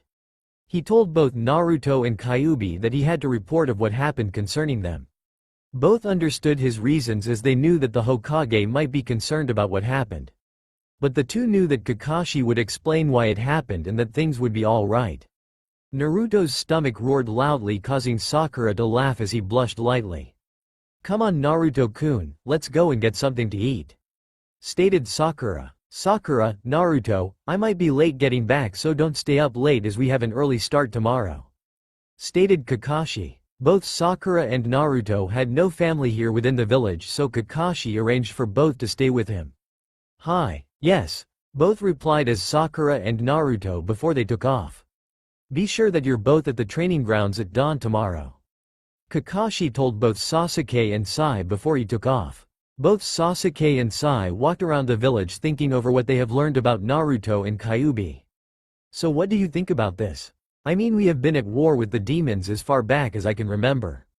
Now we are a part of a team with a demon as its member. Asked Sai. After meeting Naruto and Kyuubi, I am not sure what to think anymore. I am going to the village library to do some further research on demons. Replied Sasuke. I think that I will join you. 2 heads are better than 1. Stated Sai as the 2 teens went towards the library. Plus local ramen shop plus. The smell of fresh noodles grabbed Naruto's attention as the 2 teens sat down. How can I help you kids? Asked the shop owner. 1 bowl of the regular special. Replied Sakura after she quickly glanced at the menu. And for you? The owner asked Naruto. The largest bowl of supreme meat special, and keep them coming. Replied Naruto. The store owner looked at Naruto, surprised by his order, as Naruto's stomach rumbled loudly. Sorry, I am starving. Replied Naruto in embarrassment as the store owner just laughed. I just wished that half of my customers had your kind of appetite. Your orders shall be up shortly. He stated, heading to the back of the shop. Naruto-kun, do you think that they will be willing to work with us, especially because of what you are? Asked Sakura.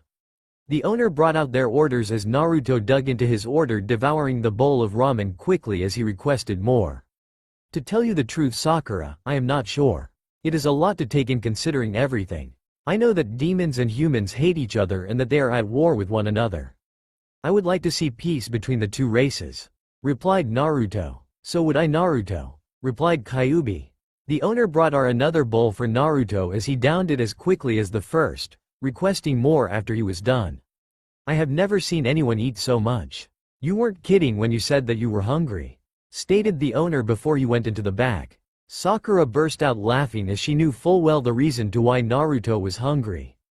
Demons ate more than an average person due to they burned so much energy. Because he had allowed Kyuubi full control, he could easily eat 3 times what he would regularly. Do you think that we should have gone to the barbecue shop instead? She asked as Naruto shook his head no. Something about this shop's smell drew me in. Besides, their noodles are quite filling, replied Naruto. Sakura just shook her head as she continued to eat her food. Plus Hokage's office plus. Kakashi had just finished telling Hiruzen Sarutobi about what happened during the mission to the Land of Waves. Do you think that those two will work well with Naruto and Kyuubi knowing that he is a Damonkin? Asked Sarutobi. To tell you the truth, Sarutobi-sensei, I don't know. Humans hate and despise demons, demons hate and despise humans.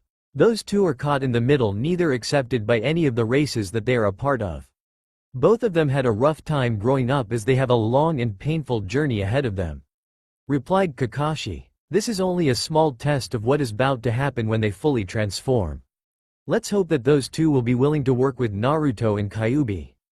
Good work, Kakashi. Tomorrow, have your team come up with a team name for the squad, replied Sarutobi. Very well, Sarutobi-sama. I have registered a training session so my team won't be available for any missions, stated Kakashi. Very well. You're dismissed, stated Sarutobi. Kakashi nodded his head as he left the Hokage's office. Plus next day plus. Sai and Sasuke awaited for the rest of the team at the training grounds. Kakashi, Sakura, and Naruto arrived as Naruto let out a long guttered yawn exposing his fangs.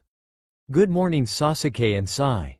I am surprised to see you both here, stated Kakashi. Both teens understood why he would have thought that.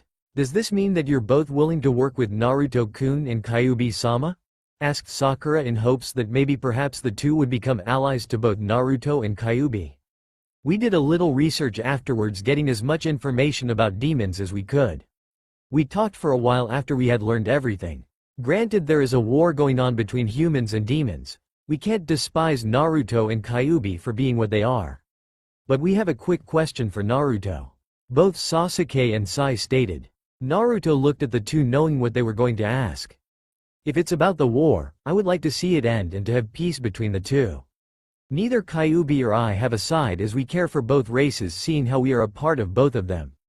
It's just being accepted by the two that might be the hard part, replied Naruto honestly. Both Sasuke and Sai turned away discussing their options before they turned back. We will be willing to work with both you and Kyuubi. We just had to figure out where you two stood, stated both Sasuke and Sai. Good. Now before we start training, the Hokage wanted us to come up with a name for our team. Each team must register a name for their team, stated Kakashi. The 4 teens looked at each other. Discussion names. Kitsune. It means demon fox, stated Sai. Why that name, Sai-kun? Asked Sakura. Well, if you think about it, all of the obvious names will already be taken, and seeing how Kyuubi and Naruto are a demon fox, what better name than Kitsune? Besides, we will be the only ones who will truly know what the name means and refers to, replied Sai. It acutely does make sense. I don't mind it, stated Kyuubi. Kyuubi and I don't mind using Kitsune as our team name, stated Naruto. Both Sasuke and Sakura also agreed on the name as well. Very well, Team Kitsune it is. Let's get training in Naruto, no using any of your demonic powers, stated Kakashi as he took out a pair of small silver bells, attaching them to his pants. The exercise is easy enough. You have till sunset to retrieve these bells off of me using any skill and technique at your disposal. You must work as a team, and the first team to retrieve both bells get a special treat. When I give the word, break off into teams. Ready, go, stated Kakashi. The 4 took off hiding in order to come up with a plan. Sakura-chan and I should team together. That leaves you and Naruto to work together," stated Sasuke. Sai looked at Naruto nodding his head. As Naruto and Sai planned, both Sasuke and Sakura moved attacking Kakashi. Sasuke fought one-on-one with Kakashi while Sakura attempted to pull off an illusion spell. Kakashi fought the two off simultaneously, proving that this exercise wasn't going to be as easy as they thought. "Any ideas, Naruto?" asked Sai as they watched both Sasuke and Sakura get up trying to attack Kakashi again. A wicked smile stretched across Naruto's face. As a demon, he had a fine eye to watch out for certain habits that humans have. Kakashi had several of them, but only one that they could use against him, his demonic eye that he always kept covered. "We will need both Sasuke's and Sakura's help to pull it off. Kakashi is far too skilled for us to take on alone. It would be easy if I could use Kyuubi's powers. But I can't always rely on his powers," stated Naruto. "You're planning to use Kakashi-sensei's habits against him, aren't you?" asked Sai as Naruto nodded his head yes. Sai smiled as he took out a smoke bomb, throwing it out, blinding their team captain. Naruto moved quickly and silently, grabbing both Sasuke and Sakura while placing a small seal over Kakashi's head plate. It was the same seal that Kakashi used on him and Kyuubi. Naruto pulled both Sasuke and Sakura back to where Sai was hiding. "Naruto, what are you thinking about?" asked Sasuke angrily. "I have a plan. I just managed to seal off Kakashi's demonic eye. But we need to all work together to pull this off," whispered Naruto. "We are going to use Kakashi-sensei's own habits against him," stated Sai. Naruto proceeded to fill everyone in on his plan. Grins stretched across both Sasuke's and Sakura's faces. "Naruto, you're evil," hissed Sasuke. Naruto just laughed, thanking Sasuke for the compliment. "Remember to wait for my signal. We are only going to get one pass at this," growled Naruto as everyone nodded their heads in agreement. Naruto moved once the smoke cleared, gathering all of his energy and power together as he charged at Kakashi. The energy and power began to compact in the palm of Naruto's hand. Kakashi's one good eye widened as he began to reach for his headplate. But Naruto moved too quick for him to reach it in time. "Rasengan!" snapped Naruto as he thrusted the spiral sphere at Kakashi. Kakashi narrowly avoided the attack as it seemed that Naruto wasn't done yet. A clone of Naruto attacked Kakashi from behind using the same attack as this one hit Kakashi dead center. Kakashi was thrown back several feet. When he looked up, he found himself surrounded by at least 10,000 or more Narutos. I forgot that he knew how to produce this many clones due to the energy and power that he and Kyuubi are capable of. Kakashi snapped at himself as he fought off each clone of Naruto when they attacked him. Naruto wouldn't give him the chance to use his demonic eye, which would have spotted the real Naruto easily. Suddenly Kakashi could hear the bells ringing as he turned around suddenly to see 3 Narutos. 2 of them were holding a silver bell. In a puff of smoke it revealed Sasuke, Sakura, and Sai as all the other Naruto clones vanished, leaving only one Naruto. Both Sasuke and Sai held a bell in their hands. Kakashi laughed, realizing what had just happened.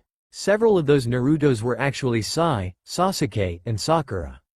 Naruto reached up, taking the seal off of Kakashi's head plate, showing it to him, forcing their captain to shake his head. "Nice one, team. Using the seal to prevent me from using my demonic eye was a good call, Naruto. I would have never known that Sai, Sasuke, and Sakura had disguised themselves as you to get close to me." "Did you come up with the idea on your own?" asked Kakashi as Naruto shook his head no. Sai had a similar idea. "We got both Sakura and Sasuke to team up with us to pull it off," replied Naruto. "So how did we do, sensei?" asked Sakura. "I say that you all passed. I guess that I have to shell out for the special treat." "And Naruto no eating more than 5 servings," stated Kakashi. "Hi," replied Naruto. Naruto's POV. A whole year has passed since I have begun to live in the Leaf Village along with Sakura Haruno and Kakashi Hitaki. A whole year since I have become a ninja, as 2 more humans had learned my secret. Within that year both Sasuke Uchiha and Sai have begun to open up to me. They taught me about the other villages and nation. In return I had taught them how to improve their techniques. Within that year I have made friends quickly with several of the older adults and kids my own age. Within that year I could feel Kyuubi opening up even more. Maybe perhaps not all humans are that bad. Ever since the mission in the Land of Waves, our four-man team has been doing harder missions that are mostly reserved for more skilled ninjas. On several of those missions I had to rely on Kyuubi's power to get us out of a few tight binds. Our team was summoned to Sarutobi's office. Sasuke and Sai had asked why Kyuubi and I don't use the honorifics for people. It's because for demons, calling a human by their first name holds more honor than those honorifics that you humans use. Kyuubi replied through me. Once Sarutobi entered the room, everyone bowed their heads in respect, all except for me.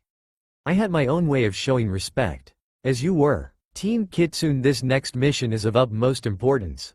We have learned there may be another Damonkin in the Land of Wind in Sunakura village. The village hidden among sand. Stated Sarutobi. I almost couldn't hide my look of shock. Hokage-sama, you're quite certain of this? Asked Kakashi.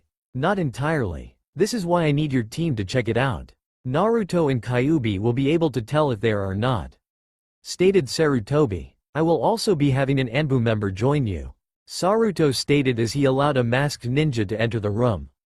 The Anbu were the best ninja in the entire village, trusted to carry out top-secret missions as they worked directly under the Hokage. This Anbu's scent smelled very familiar to Sasuke's as he wore a white dragon mask. The Anbu proceeded to take off his mask to reveal an older teen whom looked like Sasuke, except he had two long lines that ran from the bridge of his nose down to his cheeks and dark red eyes which looked like demon eyes but different. The look of shock stretched across Sasuke's face as it seemed that he recognized the older teen. Itachi Uchiha will be joining you. Rest assured, Naruto, his eyes can already tell what you truly are. This is the reason why I have him joining you. Stated Sarutobi. All right then team, go home and pack your gear and meet at the main gate within an hour. Stated Kakashi. As we all departed from the Hokage's office, Sasuke hugged Itachi. When did you get back, Oni-san, big brother? Asked Sasuke. A couple of days ago. So this is the Damonkin that I have been hearing about. Stated Itachi as I could hear Kyuubi growl low in the back of my mind. Be nice, Kyuubi. I don't think he meant that as an offense. I told the demon. Itachi-senpai, may I ask what's up with your eyes? Asked Sakura. The Sharingan is a bloodline trait that only the members of the Uchiha clan possess. Right now my eyes can clearly see the demonic aura within and surrounding Naruto. If I focus my eyes just right, I could possibly see Kyuubi's true form within Naruto. Replied Itachi. How come we haven't seen you use this power, Sasuke? Asked Sai. It's because it hasn't awakened within me yet. When it does I will be able to turn it on and off. I will be able to analyze any and all techniques and be able to copy them. I will also be able to see a person's power and energy. Oni-san's has had his a lot longer, so it's more permanent. Answered Sasuke. Naruto-kun, are you alright? Asked Sakura as she snapped me out of my trance. Sorry Sakura, I was just thinking. If what Sarutobi said is true, then that means that I am not alone. I stated. Kyuubi didn't want to keep his hopes up that it could be true, but if it was, then who knew how many more was out there? Plus an hour later plus. We all meet at the main gate to set out for the Land of Wind. I wanted to get there as quickly as possible. Who knew what kind of conditions that this Damonkin was being kept in? Was it the same conditions that I was kept under for 10 years? Was this person younger, older, or the same age as me? My mind was riddled with 1,000 thoughts. Kakashi gently patted me on the shoulder. Whatever we see there, Naruto, remember you have to keep control over your blood rages. Stated Kakashi. Hi, I answered. We will try, but I am not making any promises. Replied Kyuubi through me without emerging forth. It took us over 3 days to reach Sunakura village. We had to go in silently as Itachi took point leading us through the village. Something felt wrong to me and Kyuubi as we couldn't find any sight or trace of a Damonkin being kept in captivity. Was the lead a false one? Asked Sai when suddenly we became surrounded by sand ninjas. Damn it, it was a trap. Kyuubi growled in the back of my mind.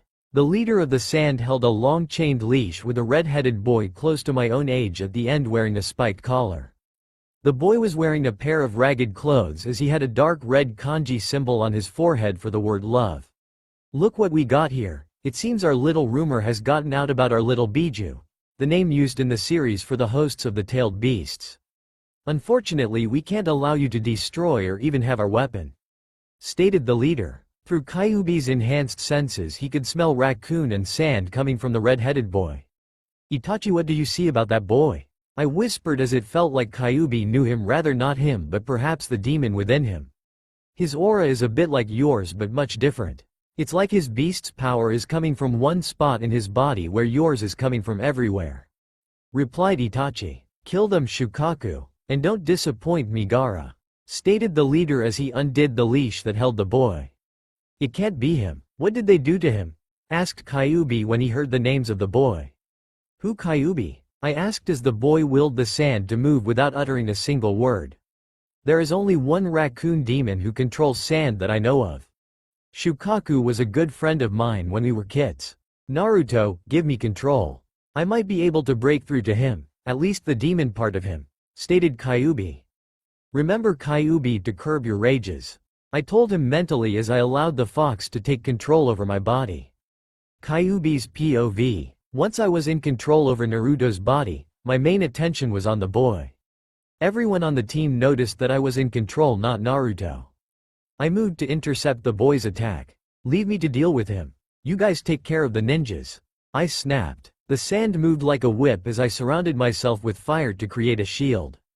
"Shukaku, it's me, it's Kyuubi," I snarled as the boy backed away, staring at me, shaking his head. "Kyuubi," the boy growled. "Don't listen to him, Gaara. He is trying to confuse you," stated the leader. "I have had enough of you. This child is not a weapon, he is a living being," stated Kakashi as he made several quick hand signs as lightning surrounded his hand. "Chidori," snapped Kakashi as he thrusted the attack at leader. The attack hit him, sending almost 1,000 volts of electricity through his body. The leader of the sand wasn't a skilled ninja as some of the ninja in his village. Kakashi's attack killed the leader instantly. Itachi made several hand signs before unleashing his attack. Fire release, flame bullet. Yes, I know that Itachi doesn't have this attack, but I decided that I needed for him to use this attack. Several balls of fire released from his fingertips, hitting several of the ninjas. Everyone was doing their part to keep the ninja off of my back. "Shukaku, listen to me. Look at me. Look past the human and see me. Please, Shukaku, don't make me hurt you. I don't want to hurt my friend," I growled. The boy whom they called Gaara grabbed his head, screeching as I could see Shukaku's familiar markings and eyes emerge forth. The sand began to falter as I dropped my fire shield. Gaara's ears stretched, becoming longer, much like a raccoon's ears, as long tail ripped out from his tailbone. The tail had some of Shukaku's markings on it. The nails on Gaara's hands and feet lengthened into sharp claws as sharp fangs emerged from his mouth. It was obvious that this wasn't a normal transformation. "Kyuubi, what's happening to him?"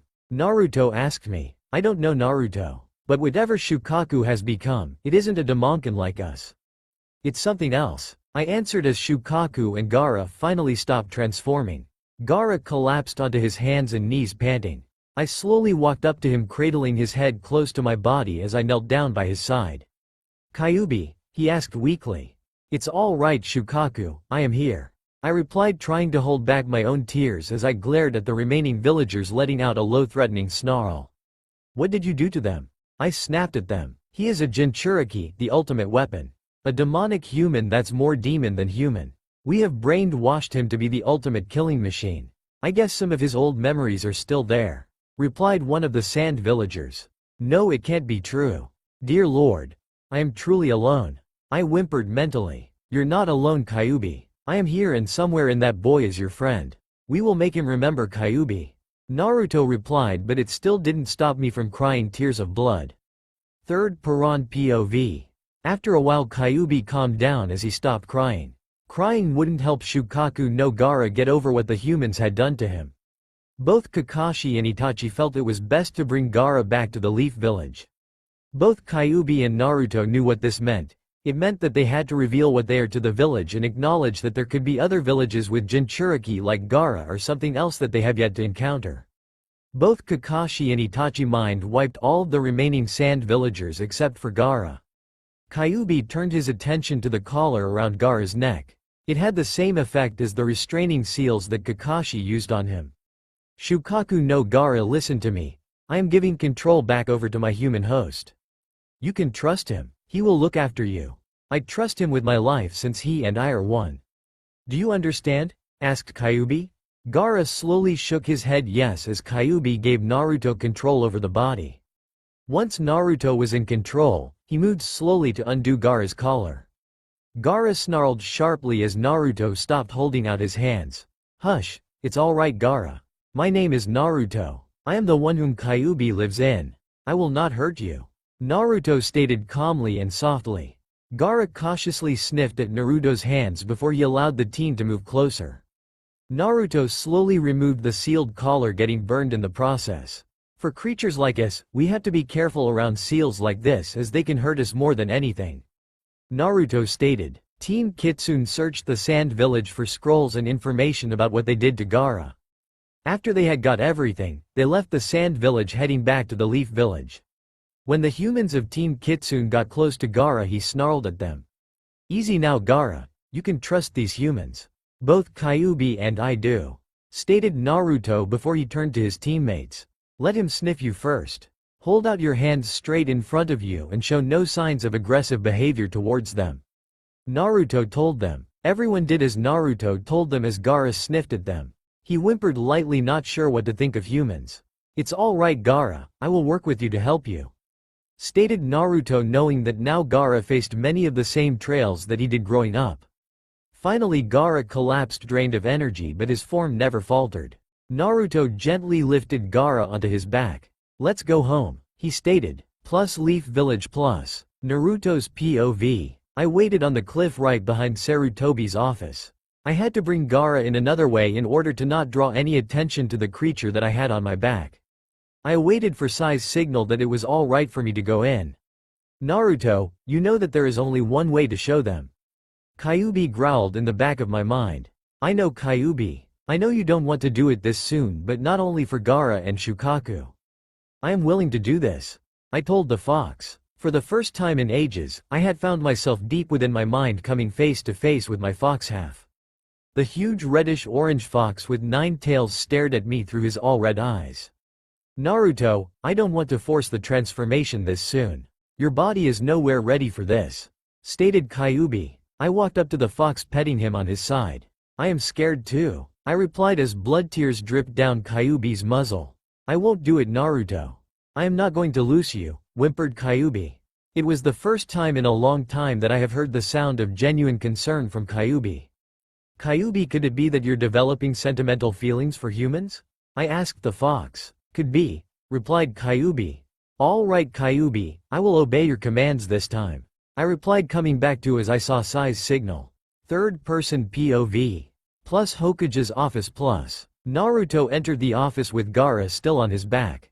There was 2 others in the room that Naruto didn't recognize. One was an older woman with long blonde hair that she wore tied back in low pigtails whom smelled like herbs. The other was a teen close to his own age with long dark brown hair that he wore tied back into a low ponytail and pale light lavender eyes whom smelled like the wind and air. Naruto gently placed Gaara down on the ground. Naruto, this is Tsunade and Neji Hyuga, they are here at my request. Tsunade is the top medical ninja in the entire village and Neji's eyes are similar to Itachi's as the whole Hyuga clan possess the Byakugan eye. Stated Sarutobi. Naruto bowed his head lightly to the 2. I recognize that woman's scent. She is the one who bore us into this world. She also came to see us while we were being held in captivity. There is no way that I could forget her scent, stated Kyuubi. Veins near Neji's eyes popped as he examined both Naruto and Gaara as Tsunade knelt down next to Gaara examining him. Whatever they did to him, it isn't reversible. They have messed up both his body inside and out. Stated Neji. I have to agree with Neji-kun's findings. He has a long hard road ahead of him. Replied Tsunade. Naruto, it will be your responsibility to take care of and look after him. In a week's time I will hold an emergency meeting to discuss about Naruto and Gaara. You will have until then Naruto. Can you handle that? Asked Sarutobi. Hi, replied Naruto. Very well, we will move Gaara to the medical wing. Stated Sarutobi as Tsunade gently picked up Gaara as Naruto followed behind her. Plus hospital wing plus. Gaara awoke as Naruto sat by his bedside. Gaara wasn't sure what to make of his new surroundings. Naruto gently touched his hand. It's all right Gaara, you're safe now. I will take care of you. Stated Naruto. Kyuubi no Naruto will look after Shukaku no Gaara? You are Oni-san? Asked Gaara. Kyuubi, what is he talking about? Naruto asked the fox while looking at Gaara in confusion. Because of the number of tails that we possess, he thinks of us as an older brother. He is still confused about who he is. It is probably best if you call him by his two names until he can understand what he is. He will probably do the same for us or refer to us as Oni-san, answered Kyuubi. Yes, that's right, Shukaku no Gaara. Naruto stated, patting Gaara on the head. Now let's start on your training. Plus 1 week later plus. Third person POV. Shukaku no Gaara started acknowledging Naruto and Kyuubi as an older brother, not that Naruto and or Kyuubi minded, as Gaara and Shukaku were the closest they would have to an actual family. Team Kitsune even helped in training Gaara, teaching him everything. Even though Gaara wasn't a true Damonkin like Naruto and Kyuubi, he still possessed some of the same talents. Gaara was the only one who could hear both Naruto and Kyuubi when they spoke among their mental path. Naruto and Kyuubi taught Gaara that it was all right for him to be called not only by his true name but also by his given human name of Gaara. If you haven't noticed, not many call me by my other name or my true name. To us right now I am Naruto Uzumaki and Kyuubi is Kyuubi. Not many know me as Kyuubi no Naruto Uzumaki, which is my true and full name. Stated Naruto. Gaara couldn't speak in a normal human tongue, nor could he take on a human form. Today was their meeting with Hiruzen Sarutobi as he told them to head towards the council chambers. Gaara wore a pair of comfortable clothing that didn't restrict his tail that Sakura had made for him, that symbolized that he comes from or was of the desert. Gaara wore also a pair of special shoes for his feet because of his claws, the outfit he wears in the first series only without the gourd on his back. Both made sure to go early so that no one saw Gaara. Naruto could see that he was nervous about confronting humans about what he was. It was humans that made him this way. Don't worry, Gaara, nobody is going to hurt you anymore. Not all humans will see us as monsters. Stated Naruto. I am scared, Oni-san, whimpered Gaara. It's all right to be a bit scared. I am even a bit nervous. Even Naruto is scared, but he is willing to do this not only for you but also for himself. Stated Kyuubi. Gaara grabbed Naruto's hand as he opened the doors to the room. There were very few people that he recognized besides his teammates, Itachi, Sarutobi, and Tsunade. Two of them possessed unique eyes which Naruto recognized. The Sharingan possessed by the Uchiha clan and the Byakugan possessed by the Hyuga clan. Everyone began conversing with one another at the sight of Gaara. Thank you for coming, Naruto, and you too, Gaara. I have told all of the major clan leaders about the two of you. Some of them still have their doubts. Stated Sarutobi. I figured as much. Even if my teammates and a few other people know what I am, seeing is believing. Stated Naruto as he closed his eyes. He knew that Kyuubi wouldn't run the risk of a full transformation, but they did have a way of showing the humans what they were. Kyuubi rose to the surface as a red aura began to take shape in the form of a fox with a single tail. Kyuubi knew that the more tails he produced, the greater the risk of losing control. Kyuubi opened his red eyes, staring at the leaders of the clans. How do we know that this is not just some illusion? Asked one of them. Trust me, it's no illusion. If you could see what I see through my eyes, then you would know. What Hokage-sama has told us is true. Stated the leader of the Uchiha clan.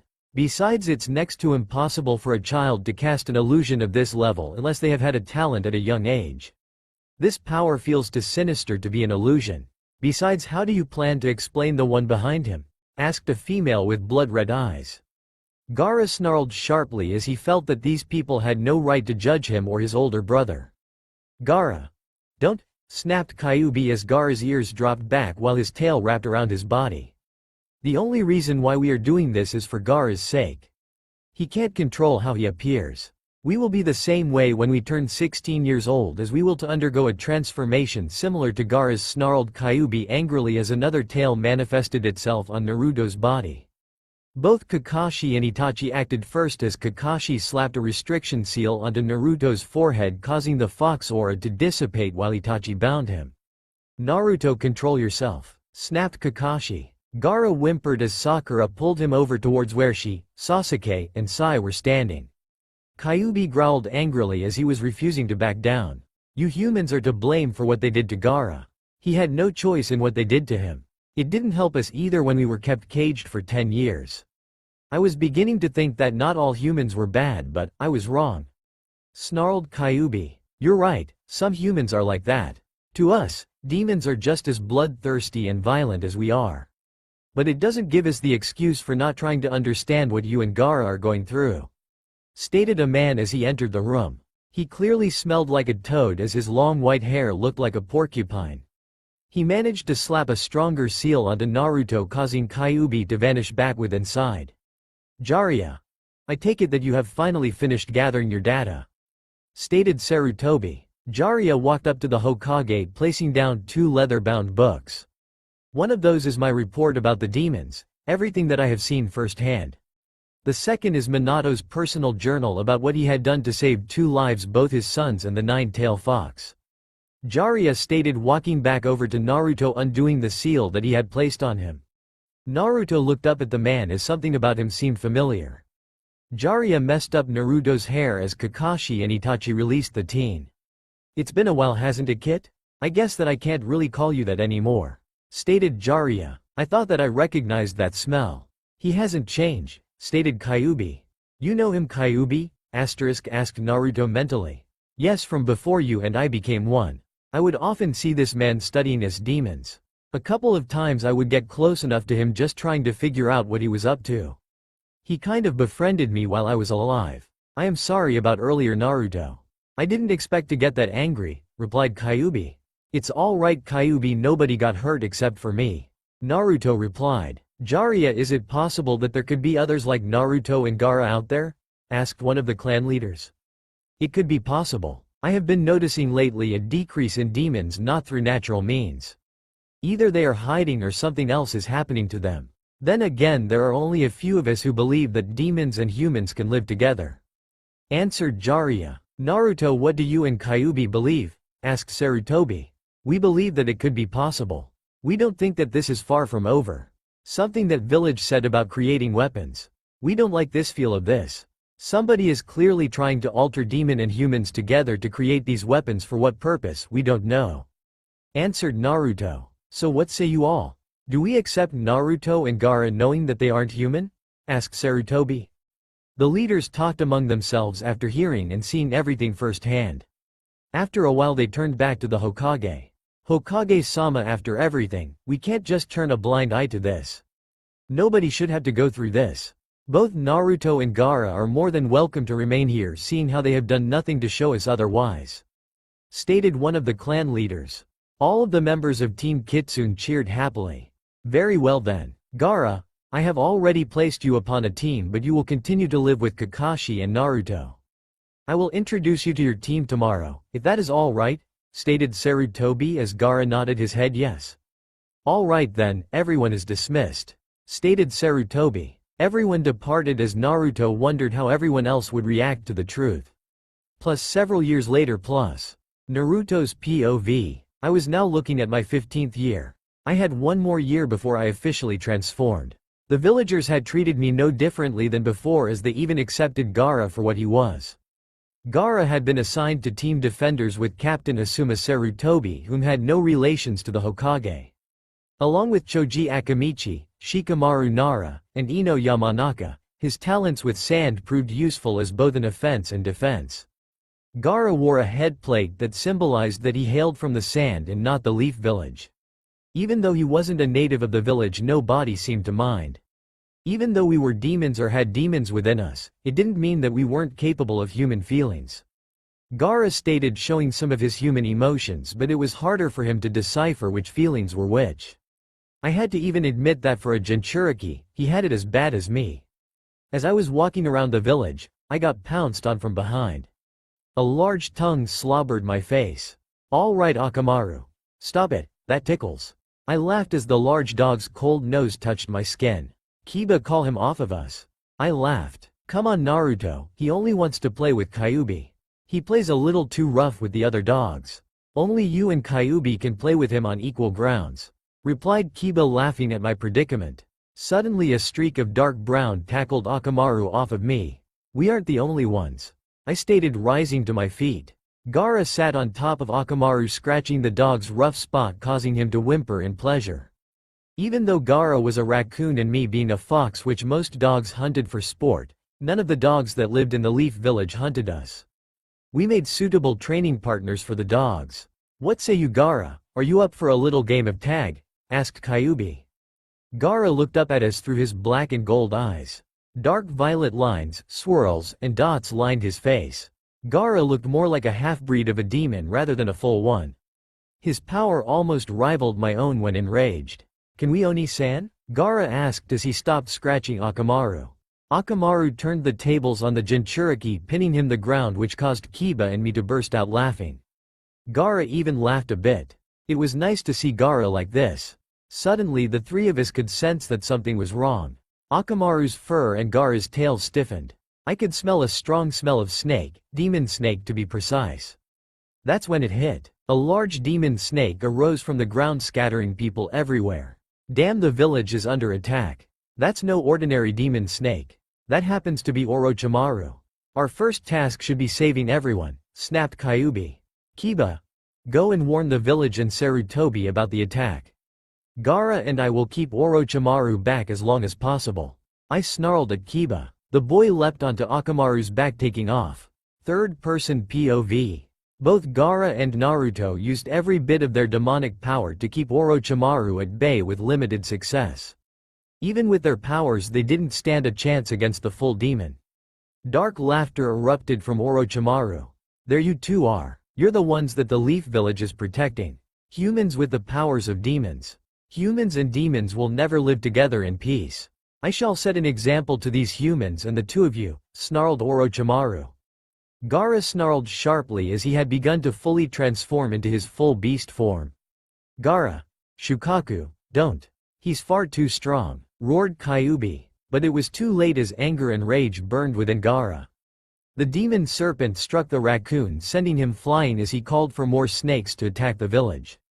Dark laughter erupted from the snake. You will all die, he hissed. Both Kyubi and Naruto had about all that they were willing to take as their blood began to boil. Both Naruto and Kyubi could feel their blood boiling as they could feel their body beginning to shapeshift. The sound of stretching and breaking as a primal roar escaped Naruto's mouth. His body took on the form of a fox, complete with all 9 tails. What in the world are you? Asked Orochimaru. The fox never replied as he moved, attacking the demon snake. Gaara arose in the form of Shukaku as the sand moved along with the raccoon, pelting the demon snake. The 3 demons collided as the sand wrapped itself around the snake. Fire formed in the fox's mouth as he roared. The fire spat out at the snake. The fire hit the snake demon, frying a good portion of it. Other snakes that Orochimaru had summoned attacked the village and its villagers. The fire fox's tails blazed in dark fire, wrapping itself around the snakes, burning them to ash. Plus, deep within Naruto's mind, Naruto and Kyubi came face to face. Kyubi, what's happening to us? Asked Naruto. The large demon fox looked at his human host with sorrow stretched across his face. I am sorry, Naruto. It seems that in the midst of our blood rage, our anger, and lust for blood, we triggered our transformation a year before we were ready. I am truly sorry, Naruto, whined Kyubi. We can worry about it later, Kyubi. We have to stop Orochimaru and protect these people in this village that we care so much for. Stated Naruto. It sounds like a plan, Naruto. Merge your consciousness with mine and give me complete control over our body. We will only have one chance at this. Stated Kyubi. All right, Kyubi, replied Naruto. Plus outside plus. The fox became much larger as a skeletal armor formed on him. The 9 tails became surrounded by fire. The fox's claws and fangs elongated as he let out another primal roar before moving to attack Orochimaru in full primal fury. His form is quite similar to the 6-tailed form that Naruto takes in the second series. Kyubi's POV. Orochimaru seemed very aware of the change as I moved to swipe at him with my claws. I could see Gaara struggling to keep his demonic form out of the corner of my eye. His body wasn't used to taking on Shukaku's true form. Neither was Naruto's, but because I was a part of him, we could retain my true form, or at least a part of it. I knew that Gaara meant well, but I couldn't worry about him. I reached for Gaara's mind, never taking my attention off of the demon snake. Gaara. Shukaku no Gaara, shift back. Protect the humans. Leave the snake to us. I snapped at the raccoon. The one-tailed didn't argue as he shifted back to his human form. Be careful, Kyuubi, Oni-san, he replied before scampering off. Without Gaara around and the villagers fleeing to safety, I could let loose all of my destructive power. Fire burned within me and all around me. Orochimaru opened his mouth, sending almost 100,000 snakes at me. I breathed deep, gathering up my power. I unleashed the dark fireball like a cannon as the blast wiped out all of the snakes. I moved swiftly, taking Orochimaru into my claws, ripping him apart. Fire leapt from my body, incinerating any and all of the snakes. I let out one final last primal roar before collapsing onto my side. My body began to shrink down back into a normal human size as it began to slowly shift back into a human form. Third-person POV. Kyuubi's form reverted back to Naruto's as the teen didn't look human anymore. He looked more like a werewolf, or should we say fox. Tan fur covered his entire body as his legs remained hunched like the backwaters of a fox. 9 long tanned tails with white tips had ripped out from his backside. His human ears became elongated much like a fox's. The 3 whisker marks thinned as his eyes shifted from blood red to a sapphire blue, which now bore cat-like slit pupils. His fangs and claws shorted a bit as he still wore his human clothes that he had on. A long sorrowful howl escaped from his lips before he had lost consciousness. Third-person POV. Naruto slowly regained consciousness as he could hear distinct voices that sounded muffled at first. He let out a low guttured moan as he tried to sit up. He felt warm hands helping him as his vision slowly cleared. He could recognize the scents that were in the room belonging to his teammates, Gaara, Sarutobi, and Tsunade. Once his eyes cleared and his hearing kicked back in, he could see relief stretched across everyone's faces. Sakura looked like she was about to break down into tears. It's about time that you came to Naruto, you had us all a bit worried, stated Sarutobi. Sorry, he replied in a guttured voice. Naruto didn't sound quite the same. Sakura collapsed onto Naruto's lap crying as she couldn't hold it back anymore. You blockhead, she cried. Naruto had noticed that her once long pink hair was now much shorter to the neck in length. Naruto stroked Sakura's head carefully and his claws flexed inward. Sakura, what happened to your hair? He asked. He had noticed the tan fur covering his body and he remembered what Kyuubi had said during the battle against Orochimaru. Naruto silently cursed at himself because of what happened. It happened when that demon snake attacked. We were trying to get all of the villagers to safety. One of the snakes attacked Sakura, grabbing her by the hair. Sakura cut off her own hair to get free so Sai and I could attack the snake, replied Sasuke. Naruto snarled low, cursing even more in a demonic tongue. Oni-san, such language, Gaara stated as if scolding Naruto. Naruto had noticed that his pattern of speech had changed. The markings of Shukaku were more noticeable on his body as they ran from his cheeks down to his neck, from the wrist up until his outfit covered the rest of his skin. His ears twitched angrily at Naruto as he could tell that he had fully awakened. It is good to see you finally awake, Shukaku no Gaara, Kyuubi stated among the mental path they both possessed. Even though Gaara's physical form remained the same, both Kyuubi and Naruto knew that his demonic blood had finally awakened. This was the true Gaara that they have been trying to reach. Before he had awakened, he acted much like a young child, but now his full maturity had kicked in. I am sorry that it took me so long to awaken, Oni-san. Is it all right if I still call you Oni-san? Asked Gaara. Of course, Gaara, you are still our brother whether you be blood related or not. You are still family, Naruto replied mentally. Gaara bowed his head, thanking the fox teen. Sakura, please stop crying. We will be all right, it will just take us some time to get used to this, stated Naruto. What do you mean, Naruto, isn't this? Asked Kakashi. Yes, it is our true form, but we transformed a year before we were ready. So now we have to get used to everything all over again. Not only has our form changed, but also our powers had increased. We were just grateful that nobody was hurt and that we didn't have to unleash our full beast form, replied Naruto. Your full beast form? Asked Sai in question. Naruto, may I? Asked Kyuubi. The teen allowed the fox to take control as the whisker marks on his face broadened. His eyes changed, becoming blood red as the tan fun become red-orange. The 9 tails had a light flame surrounding them which didn't seem to catch anything on fire. All of the humans gasped as they knew instinctively whom was in control. Demons like Shukaku and I can take on a beast form, or to put it bluntly, our true form that we would have taken before we were placed within humans. Gaara can maintain Shukaku's form for only a small amount of time because of the fact that the demon Shukaku had been overridden by the humans. For Naruto and I, it is much different. Because I still retain my own individual consciousness which is separated from Naruto's, we can unleash the transformation for a long period of time. Because we did this during the fight with Orochimaru, it tired us out and depleted us of some of our power. But though training, we could do it for much longer without any strain. No one has seen me obtain my true beast form. Not even Naruto, replied Kyuubi. Wouldn't Gaara be able to? He trained? Asked Sakura. No, Sakura, Kyuubi is right. Gaara's body can't sustain it for long. His humanity overpowers the demonic aspects of him. The only reason why he speaks in a demon's tongue and retains the form that he is currently in is because of what the Sand Village had done to him. His fusion is much different from what Minato did to Naruto, replied Tsunade as Gaara nodded his head, agreeing with what Kyuubi and Tsunade had said. Kyuubi, how long are we talking about? Asked Sarutobi.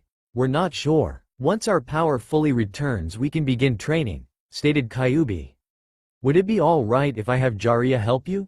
He had made a contract with the frog demons. Asked Sarutobi. Kyuubi nodded his head as he gave Naruto back control over their body. The teen was literally exhausted as he closed his eyes slowly. Plus 2 weeks later plus. Naruto's POV. As I regained consciousness, I could see Jiraiya sitting by my bedside.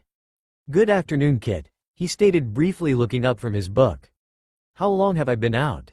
I asked in a guttured moan. My voice sounded much huskier than usual. I could literally feel power coursing through my veins.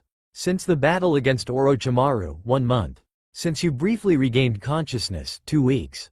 Answered Jiraiya. I let out another guttured moan as I moved to slowly sit up. Jiraiya put his book down to help me out, but I refused. I had to do this by myself. I managed to sit up feeling small twangs of pain. I swung my legs to the side off of the bed, resting my paws on the ground. I arose slowly as my knees gave out, sending me crashing to the ground. I cursed loudly in demonic tongue as Jiraiya moved to help me up as I snarled at him. Don't help me. I have got to do this on my own. I snapped. I could feel Kyuubi's guidance in the back of my mind as I flexed my knees, rising to my feet using the bed for support. Once I was on my own 2 paws, I apologized to the man. That's all right, Naruto, I understand. Now are you going to allow me to help you walk out of here? Jiraiya asked. I nodded my head as the smell of cherry blossoms came near the room. Sakura opened the door, seeing me up and mobile. She held a package in her hands. She walked up to me, handing it to me. This is something that the team and I worked on while you were out, seeing how you destroyed the clothes that you were wearing. She stated with a slight blush before she turned running out of the room. I sat back down onto the bed, unwrapping the package to see brand new clothing, all woven from a special fabric that was fire and flame resistant. Kyuubi could tell from a simple touch that the fabric would also remain on us when we shape-shifted forms. There was my usual black t-shirt and blue capri pants with the cuffs rolled up as a large hole sat in the back for my tails. A brand new orange and dark blue jacket with white cuffed sleeves and white color. As I held up the jacket, on the back sat a dark red roc's head with flames surrounding it in a spiral.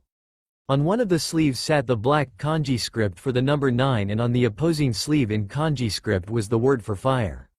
In the pocket sat a crystal, the one that Naruto gets from Tsunade. As I pulled out the necklace, a small note fell out. I opened it up to read what it said.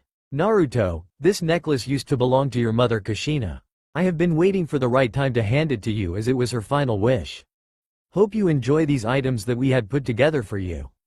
Hope you recover quickly, as the team is not quite the same without you and Kyuubi. Your teammates and friends forever, Team Kitsune. The note was signed by each and every one of them as I began to cry tears of blood. I looked up at Jiraiya, who just simply smiled. Let's get you dressed first, he stated. I nodded my head, taking off the medical gown that I was wearing as Jiraiya helped get the pants on first, as he brushed the tails the wrong direction, causing me to snarl sharply. Sorry, Naruto, he stated. It was going to take me a while to get used to this new form. Naruto's POV. I wasn't the only one whom was training with Jiraiya. Gaara also got roped in as well. We both knew that we needed the training since the recent changes that happened to our bodies. Jiraiya had brought Gaara and I up to the mountains to train where he summoned the boss of the toad demons Gamabunta. The huge toad wore some human's clothes as he smoked a pipe. So these are the two that you were telling me about, Jiraiya. I have to admit that even though they don't look like much, I can sense incredible power within them. More in the nine-tailed than the one-tail, stated Gamabunta. They might surprise you, Gamabunta, about what they are capable of. The nine-tails fox is Naruto Uzumaki and his demon half Kyuubi. The one-tail raccoon is Gaara, Shukaku no Gaara, stated Jiraiya. Gamabunta briefly bowed his head to us as we both returned the gesture. Come to think about it, Jiraiya, I don't think I haven't seen any nine tails before this. All nine tails are extinct, stated Gamabunta. I could feel a wave of sorrow hit me as blood tears began to flow from my eyes. Oni-san, are you all right? Asked Gaara as I just shook my head. What is it, Naruto? Asked Jiraiya. All of the fire foxes, the clan that I was from, all possessed nine tails, whimpered Kyuubi through me. I am sorry, Kyuubi, I didn't know, stated Jiraiya sadly. I am sorry to Kyuubi. I didn't mean to upset you, replied Gamabunta. It can't be helped. There is no way to bring back the dead. The only way I can rebuild or somewhat rebuild my clan is to mate, stated Kyuubi. For demons like us, the world mate meant taking a bride or wife and birthing young through that mate. No doubt Kyuubi and I were going to have a human mate now that the fire foxes were gone. Both Kyuubi and I had a strong emotional connection with Sakura, but we were still far too young to ask her to be our mate. But by us taking a human mate, the cubs or children we have would be half-breeds or Hanyu. Jiraiya handed me a cloth to wipe my eyes. Anyway, let's get to training. I hope that you two are ready to train hard, stated Jiraiya. Both Gaara and I swallowed harshly as a wicked smile stretched across Jiraiya's face. Gaara and I became afraid of what we were getting ourselves into. Plus several hours later, plus third-person POV. Both Naruto and Gaara cursed loudly as they both tried to maintain their demonic rage. Jiraiya had them meditate on top of water through channeling their energy to their feet. Both teens crashed into the water for about the 100th time. Sand, fire, and water don't mix well. The two teens took a break as Naruto wrung out his jacket. He proceeded to fold up the jacket and to take off his shirt to reveal his fully muscular frame covered completely in tan fur. There has got to be some trick to it. Can't you tell us, Jiraiya? Asked Gaara. Nope, you have to figure it out on your own, stated Jiraiya, whom stood out in the middle of the water as it seemed the man could walk on water. Jiraiya waited for the two of them to come out to him, but so far they couldn't get more than 2 feet from the shore. Gaara cursed underneath his breath in his demonic tongue. Naruto paid little attention as he thought over the exercise. Are we using too much or too little of our energy? Whined Kyuubi directly to Naruto along their mental path. Naruto just shook his head as water flew everywhere. He got back up onto his paws, leaving both the jacket and shirt off. He walked over to the water's edge as he concentrated only on the task. He could feel Kyuubi's powers pouring through him. Naruto and Kyuubi knew that it was next to impossible to stand on water, but Jiraiya had proven otherwise. An idea popped into Naruto's head as he slowly went out, getting about 5 feet away from the edge before falling in. Naruto could hear Kyuubi cursing mentally as he swam for the surface. You almost had it, kid. Keep on trying, stated Jiraiya. Jiraiya was one of the few people whom called Naruto and Kyuubi anything other than their name. Naruto and Kyuubi had learned that Kakashi, Tsunade, and Jiraiya were the best friends to Naruto's parents. Jiraiya had also befriended Kyuubi back when he was a cub, calling him Kit. Hence the nickname stuck. Gaara watched as Naruto climbed out, shaking the water off of his body much like a dog would. Kyuubi, I need for you to calm down. We almost had it. My idea almost worked. Work with me, not against me, Naruto told the fox mentally. Kyuubi took a long deep breath, merging his consciousness with the teen. Naruto gathered his energy together again once Kyuubi had calmed down. He then walked out onto the water over where Jiraiya stood. Good job, Kit. You managed to figure it out, stated Jiraiya as he patted Naruto on the shoulder. Come on, Gaara, if Naruto can do it then so could you. And no giving any advice, you too, Jiraiya stated. Gaara grumbled a little bit as he took off his white sash belt and dark brown shirt, revealing his pale muscular skin. Shukaku's markings ran down both sides of his body, spreading out a little bit. Gaara took a long deep breath as he began to slowly venture out on the water. Gaara's progress was a bit slower than Naruto's, but he finally did it. Jiraiya smiled, clapping his hands. Let's move on. Plus several hours later plus.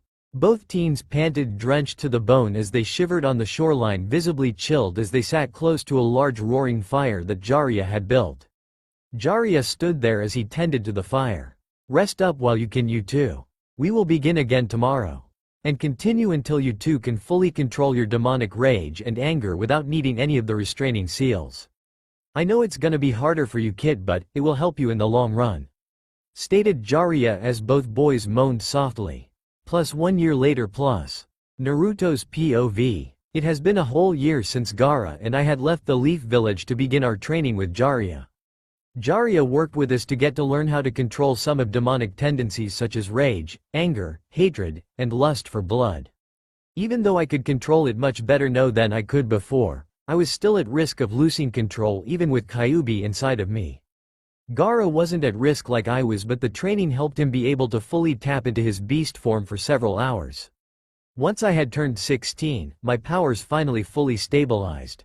Lately I have been finding out that there was much more that both Kyuubi and I were capable of that we didn't know about. I have discovered that I often find myself deep within my mind face to face with Kyuubi when we talk to each other mentally. Every time I have ever seen Kyuubi, he has been in fox form.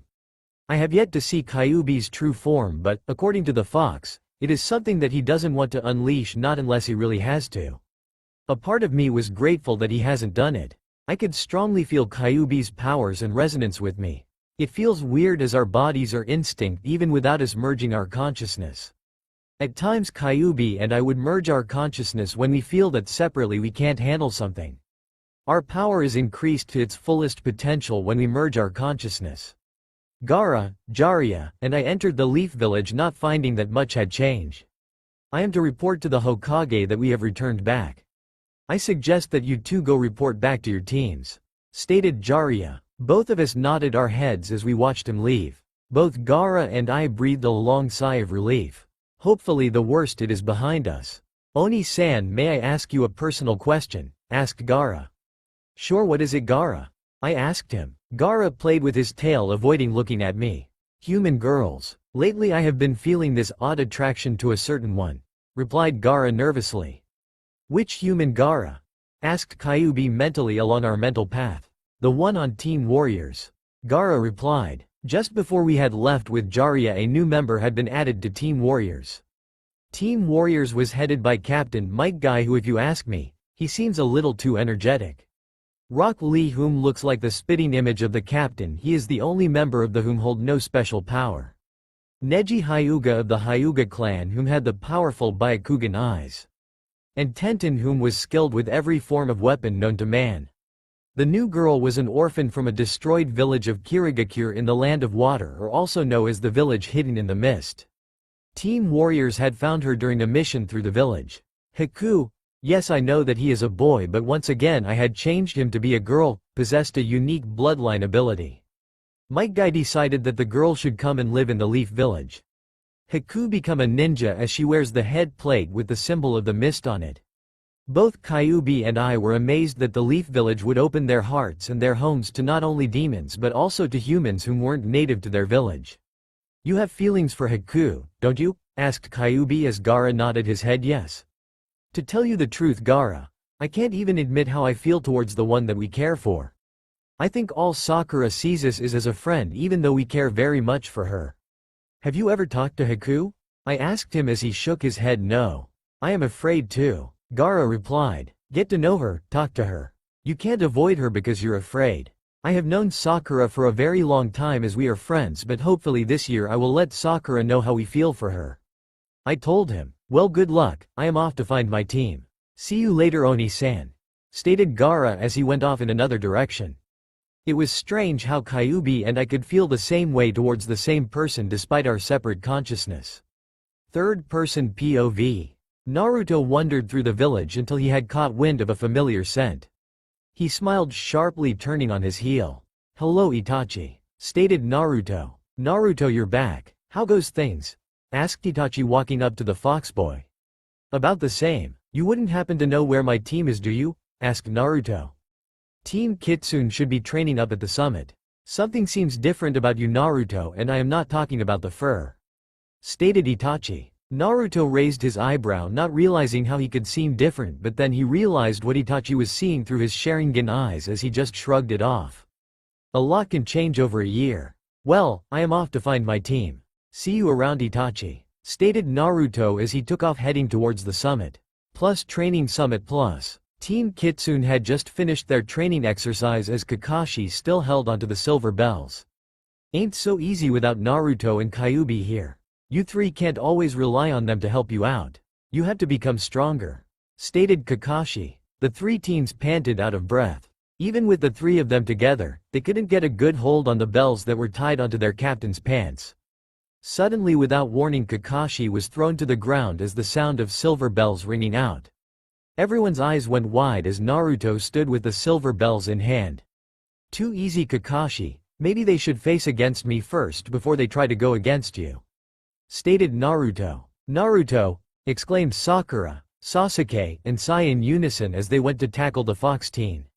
Naruto leapt off of Kakashi, avoiding his three teammates as he quickly tied the bells onto his pants. The fox teen laughed as he waited for the three to move.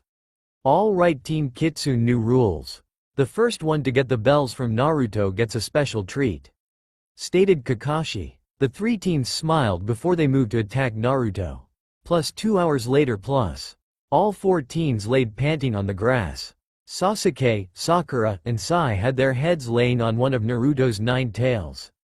"Man, I am beat. I am surprised that it took all three of us to overpower you," moaned Sai. "If you guys kept up with your teamwork, you could have somewhat overpowered Kakashi," stated Naruto. "To admit it, the team didn't feel right without you, Naruto," stated Sasuke. "Well, we're back for good now. It was rough going through that training with Jiraiya, but it helped greatly," stated Naruto. Sakura finally sat up, brushing her hand through her hair as her eyes met Naruto's. "I am glad that you're back, Naruto," she stated with a slight blush. "Feels good to be back," stated Naruto. "Oh, before I forget, over the next couple of days they will be holding the ninja trials for any whom are of the legal age. If you four are truly determined to become full-fledged ninjas, I suggest that you four go through with the trails," stated Kakashi as the other three sat up. "I almost forgot all about them," stated Sasuke and Sai in unison. "Especially you, Naruto. The world can definitely use yours and Kyuubi's skills to hopefully put an end to this war with the demons," added Kakashi. "You know that he's right, Naruto. If we and Gaara plan to be accepted and live in the world, this war between the humans and demons," stated Kyuubi mentally. Naruto said nothing as he knew that he had already planned to go through the trials in order to usher in great changes to the world that he and Kyuubi lived in. Naruto's POV. "I stood with my team looking at all of the ninjas that were taking part in the trials. Every team was there to take part in this trial. Team Kitsune, which features myself and Kyuubi, Sakura Haruno, Sasuke Uchiha, and Sai. Team Animal, which was the only 3-man squad in the whole village with Kiba Inuzuka and Akamaru, Shino Aburame, and Hinata Hyuga. Their captain was Kurenai Yuhi, the only female captain in the whole village. Team Defenders with Shukaku no Gaara, Choji Akamichi, Shikimaru Nara, and Ino Yamanaka. And finally Team Warriors with Rock Lee, Neji Hyuga, Tenten, and Haku. We were all talking with one another, waiting for somebody to show up to tell us how to proceed with the trials. Finally our proctors along with Sarutobi showed up. All right, everyone, listen up. This is the ninja trials.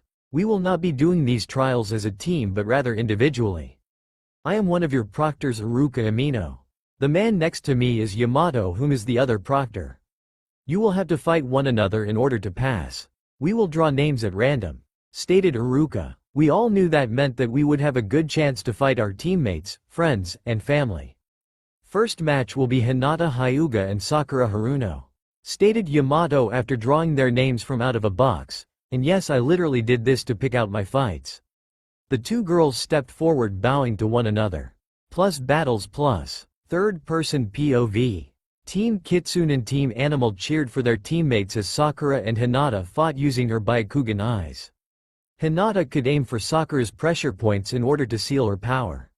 Sakura did her best to avoid the attacks, but Hinata moved quickly as she managed to seal off all of Sakura's power, forcing Sakura to admit defeat, which meant that Hinata moved on. "Congratulations Hinata, you have moved on to the next round," stated Iruka. "Next fight is Choji Akamichi and Sasuke Uchiha," stated Yamato. The two teams faced against one another as Sasuke activated his Sharingan eyes. Naruto elbowed Sai, asking when Sasuke managed to get that power. "It was during one of our missions while you were gone over the year," replied Sai. The teams cheered for their teammates to attack Sasuke. Because of Sasuke's eyes, he could see and copy any attack and power that he has seen. Sasuke leapt out of the way of Choji's meat tank attack as Sasuke several quick hand signs. "Chidori!" shouted out Sasuke as he leapt on top of the rolling Choji, zapping him with the electrical attack that caused Choji to spin out of control as he then rammed into the wall hard as Sasuke leapt to safety unharmed. "The winner is Sasuke Uchiha. Congratulations, you move on to the next round," stated Yamato. "Next fight is Neji Hyuga and Kyuubi no Naruto Uzumaki," stated Iruka. "Yes, I actually drew this fight at random." Neji and Naruto stepped forward as rules were greatly altered for this fight. Both Naruto and Gaara would have to rely on their own power and not to use any of their demonic powers, as it gave them an unfair advantage. Neji activated his Byakugan eyes as he would be able to see if Naruto used any of his demonic powers. Much like his cousin Hinata, he could aim for Naruto's pressure points. 8 trigrams 64 palms, snapped Neji as he charged at Naruto. Naruto used his 9 tails to easily deflect the attacks that were aimed for his pressure points. Naruto made several hand signs as a red spiraling sphere formed in his hand. "Tornado Rasengan," snarled Naruto as he charged at Neji. Neji grabbed a hold of Naruto, throwing him off as the Fox team rebounded faster than Neji expected as Naruto's attack hit him dead center, hurtling Neji back through the wall. Both Iruka and Yamato were about to disqualify Naruto until it was pointed out that he didn't use any of Kyuubi's powers. "Winner is Kyuubi no Naruto Uzumaki," they stated. The Fox team felt bad as he went to help Neji. "Sorry Neji," he whimpered slightly. "Man, your power packs quite a punch Naruto. I would hate to think about what would have happened if you used your demonic powers," replied Neji. Next fight is Shikamaru Nara and Sai, stab both Iruka and Yamato. The fight was quickly over just as it began as Shikamaru's shadow technique easily dismantled Sai's paint. Next fight is Kiba Inuzuka with Akamaru and Shukaku no Gaara. Even with his partner Akamaru, Kiba couldn't win as the dog and teen admitted defeat. Next fight is Shino Aburame and Rock Lee. Even though Rock Lee possessed no power, his taijutsu overpowered the bug user. Last fight is Haku and Ino Yamanaka, which means that Tenten moves on automatically, seeing how she was the odd one out. Haku's ice attacks easily overpowered Ino, trying to take over the girl's mind.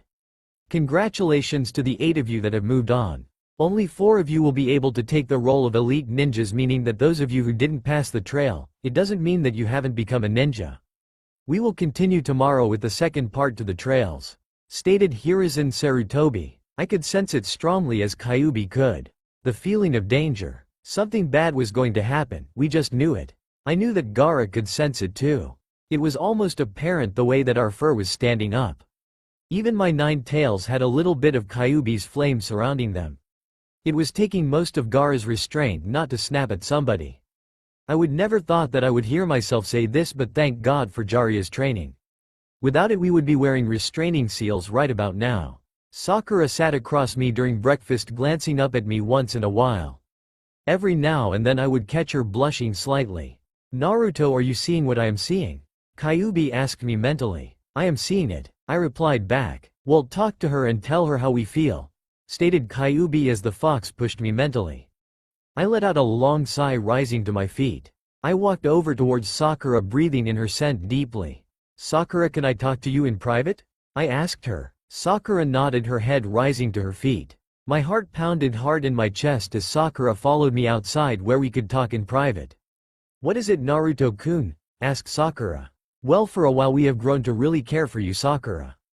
You have changed our lives greatly since that time where we had first met you. Those feelings have grown stronger since that day as we had to tell you how we feel. Sakura Haruno, we love you and we want for you to be our mate. I stated, mate is the demon's word for bride. Sakura knew what the word mate meant for demons like Naruto. She could tell that it wasn't easy for him to admit how he and Kyuubi felt. The two were separate but one and the same. She would have never expected for Kyuubi to feel this strongly. Sakura's face turned almost as pink as her hair. Naruto, I don't know what to say. I wasn't sure how you two felt about me and all. I mean to say that I also feel the same way that you two feel. I just never expected for Kyuubi-sama to feel this way too. Replied Sakura. It is because of me that he can feel human emotions besides rage and anger. Even though he is only a spirit and soul, he still exists through me, so it was only natural that he and I would feel the same way. Replied Naruto. Naruto, I mean Kyuubi no Naruto Uzumaki, I would be honored to be your mate. But if we have children, they won't be. We know. They will be Hanyu, half-breed kits. We can worry about kits later. I stated as I took off my mother's necklace, placing it around Sakura's neck. We don't have a ring or anything fancy like that, but we would like for you to wear our mother's necklace to seal our pact. I stated as I could feel Kyuubi pushing me mentally. Kiss her already, you dolt. Kyuubi yelled mentally as I scratched my ears nervously as I pulled Sakura closer using my 9 tails. Sakura wrapped her arms around me as I did the same. Slowly our lips met as we kissed gently at first, but then the kiss deepened. I couldn't get enough of Sakura's scent and taste as she tasted like honey and vanilla. Finally, come on Naruto, the second half of the trails are to begin soon, stated Kyuubi mentally as I broke the kiss. Jesus Kyuubi, you know how to really ruin the mood. I snapped at him mentally. I try, laughed the fox. Plus Battle Arena plus. Third person POV. This time the second round would be held in the arena as everyone in the village had come to cheer for the teens. Naruto and Kyuubi felt nervous and anxious at the same time. The feeling of danger still lingered as Naruto tried his best to ignore it. It was stated that the drawing would be held at random, and if Naruto's and Gaara's opponents were human, they were not allowed to use their demonic powers. But if they were pitted against each other, then anything could go. There would only be 4 winners as they would be awarded elite ninja status. Once the rules were set, the two proctors Iruka Amino and Yamato stated the first round was Rock Lee vs Sasuke Uchiha. And yes, once again I picked the names out of a box at random. The two teams stepped forward as the match begun. Rock Lee's taijutsu was quite a match for Sasuke's Sharingan eyes, but seeing how Rock Lee had no special power of his own, Sasuke won the match hands down. Everyone cheered as Sasuke was handed a special pin to place on his clothes that said that he was an elite ninja. Next match is Tenten vs Shikamaru Nara, stated Yamato. Shikamaru moaned, hating the fact that he had to fight a girl. Once the match began, Tenten used her weapon skills to keep her distance from Shikamaru's shadow technique. In the end, just when Shikamaru thought that he had Tenten, the girl overpowered him, proving to be the winner. Cheers erupted from the arena as Tenten was the first female winner.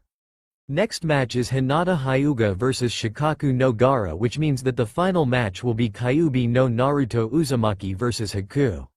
Stated Iruka as Gaara and Hinata stepped forward.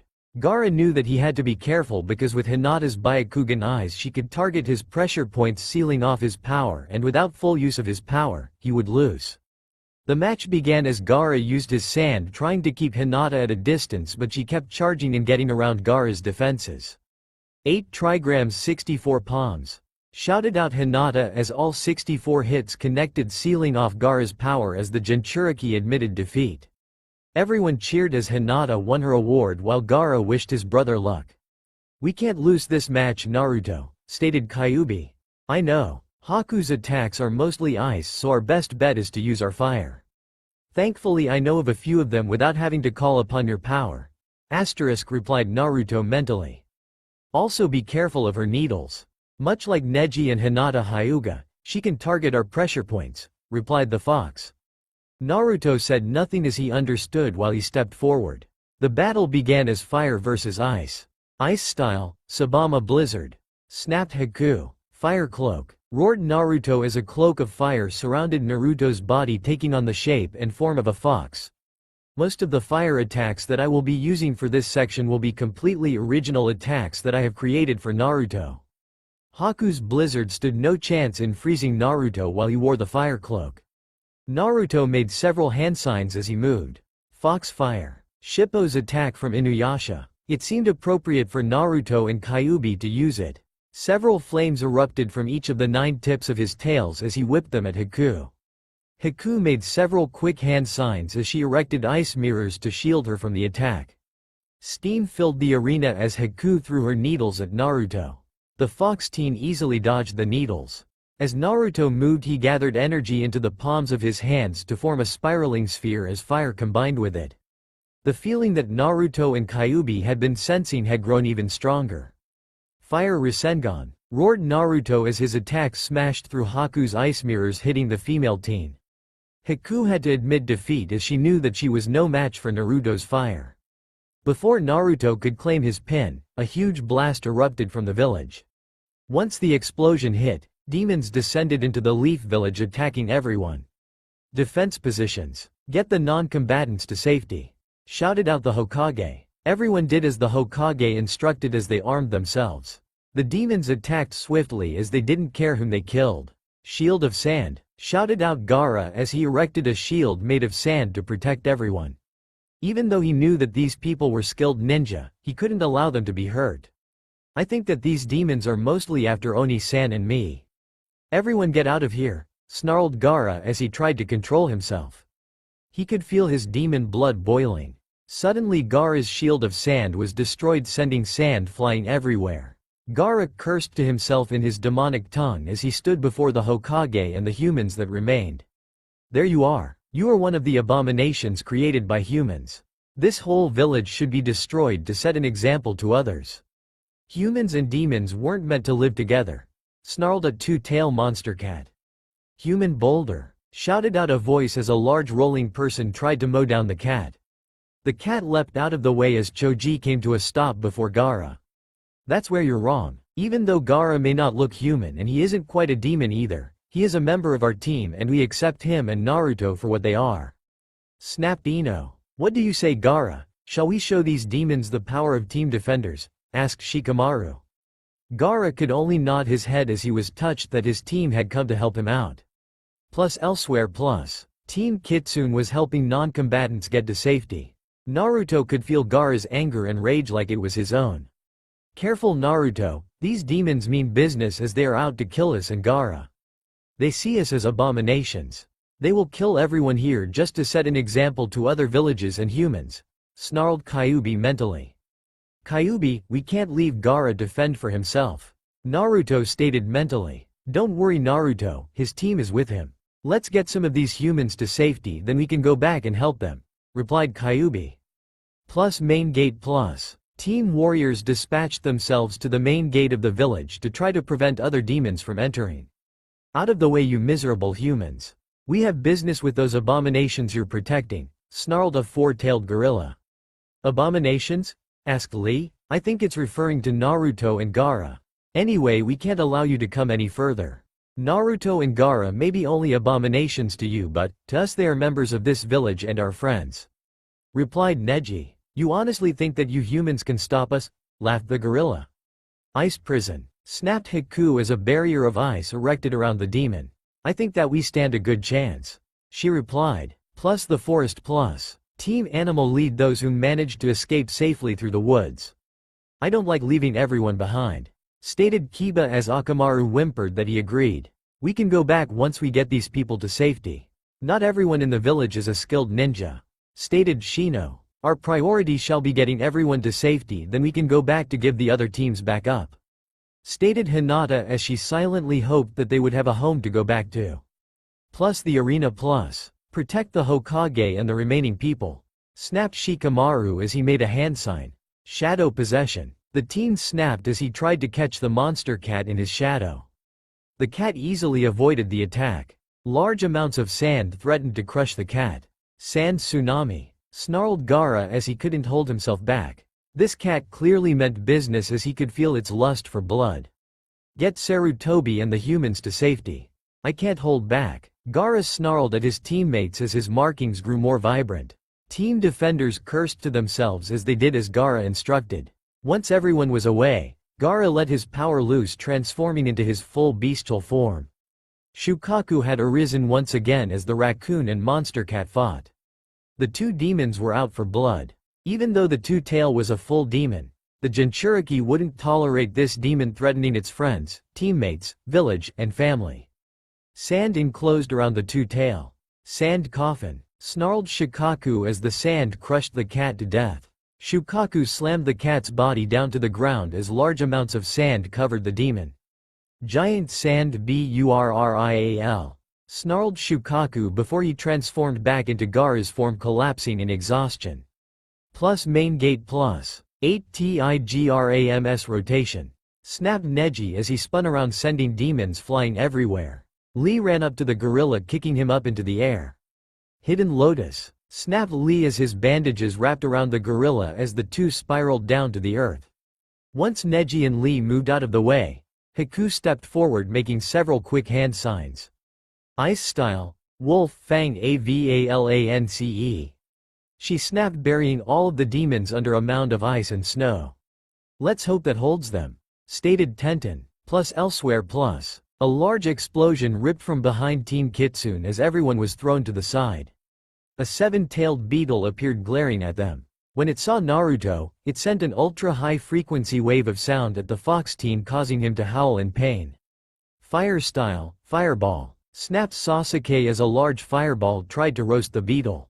Don't get in my way, human, snapped the beetle as it moved to attack Sasuke.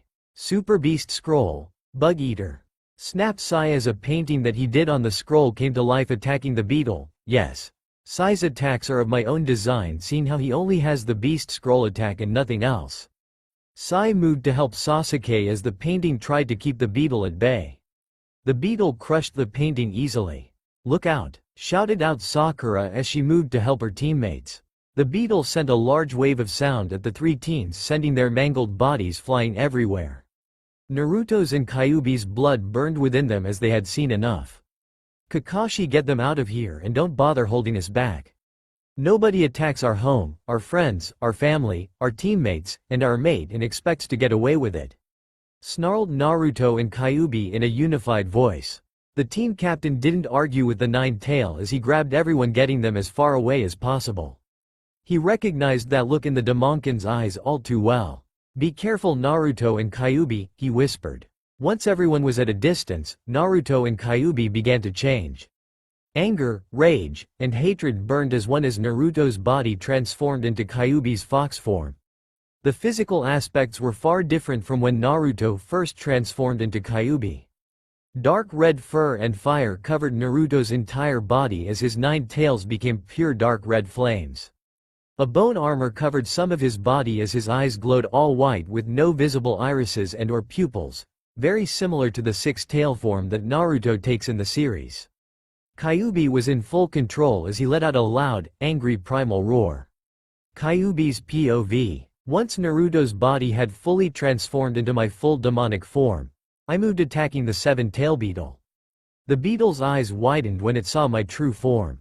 It's impossible. All of the nine tails have been dead for some time now. Nobody has seen a nine tail since.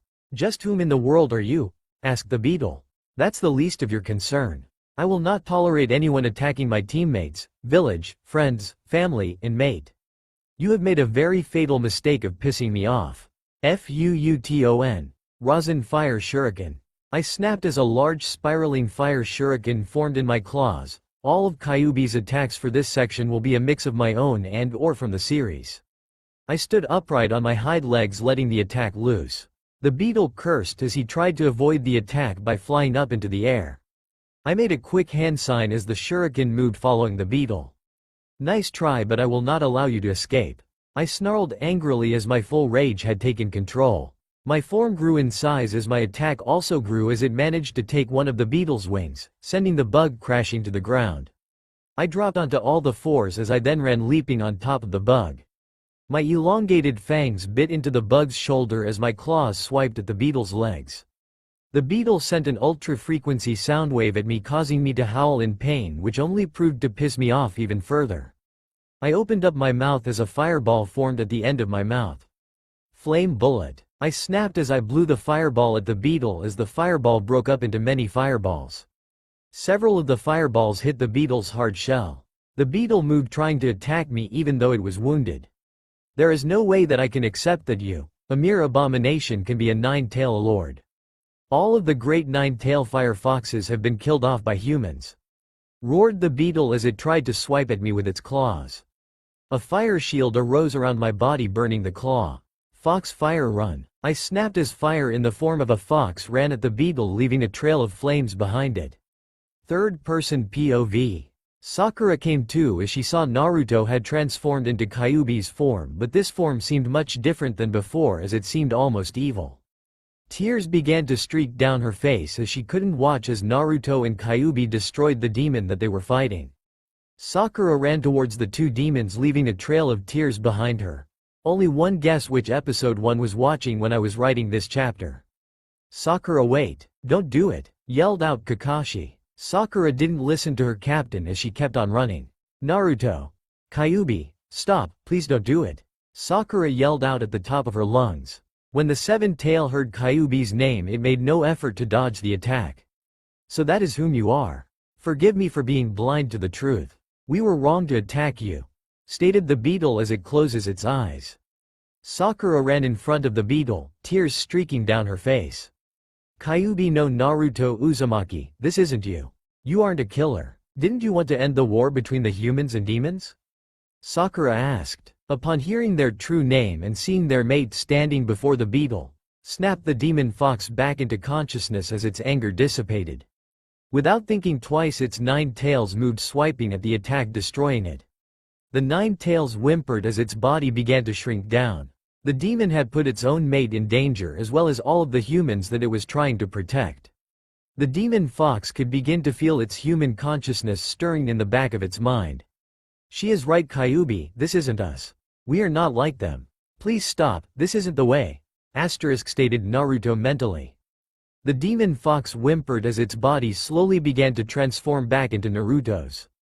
Blood-red tears streaked down the fox teen's face as it collapsed onto his knees. Sakura ran up to Naruto, wrapping her arms around the fox teen.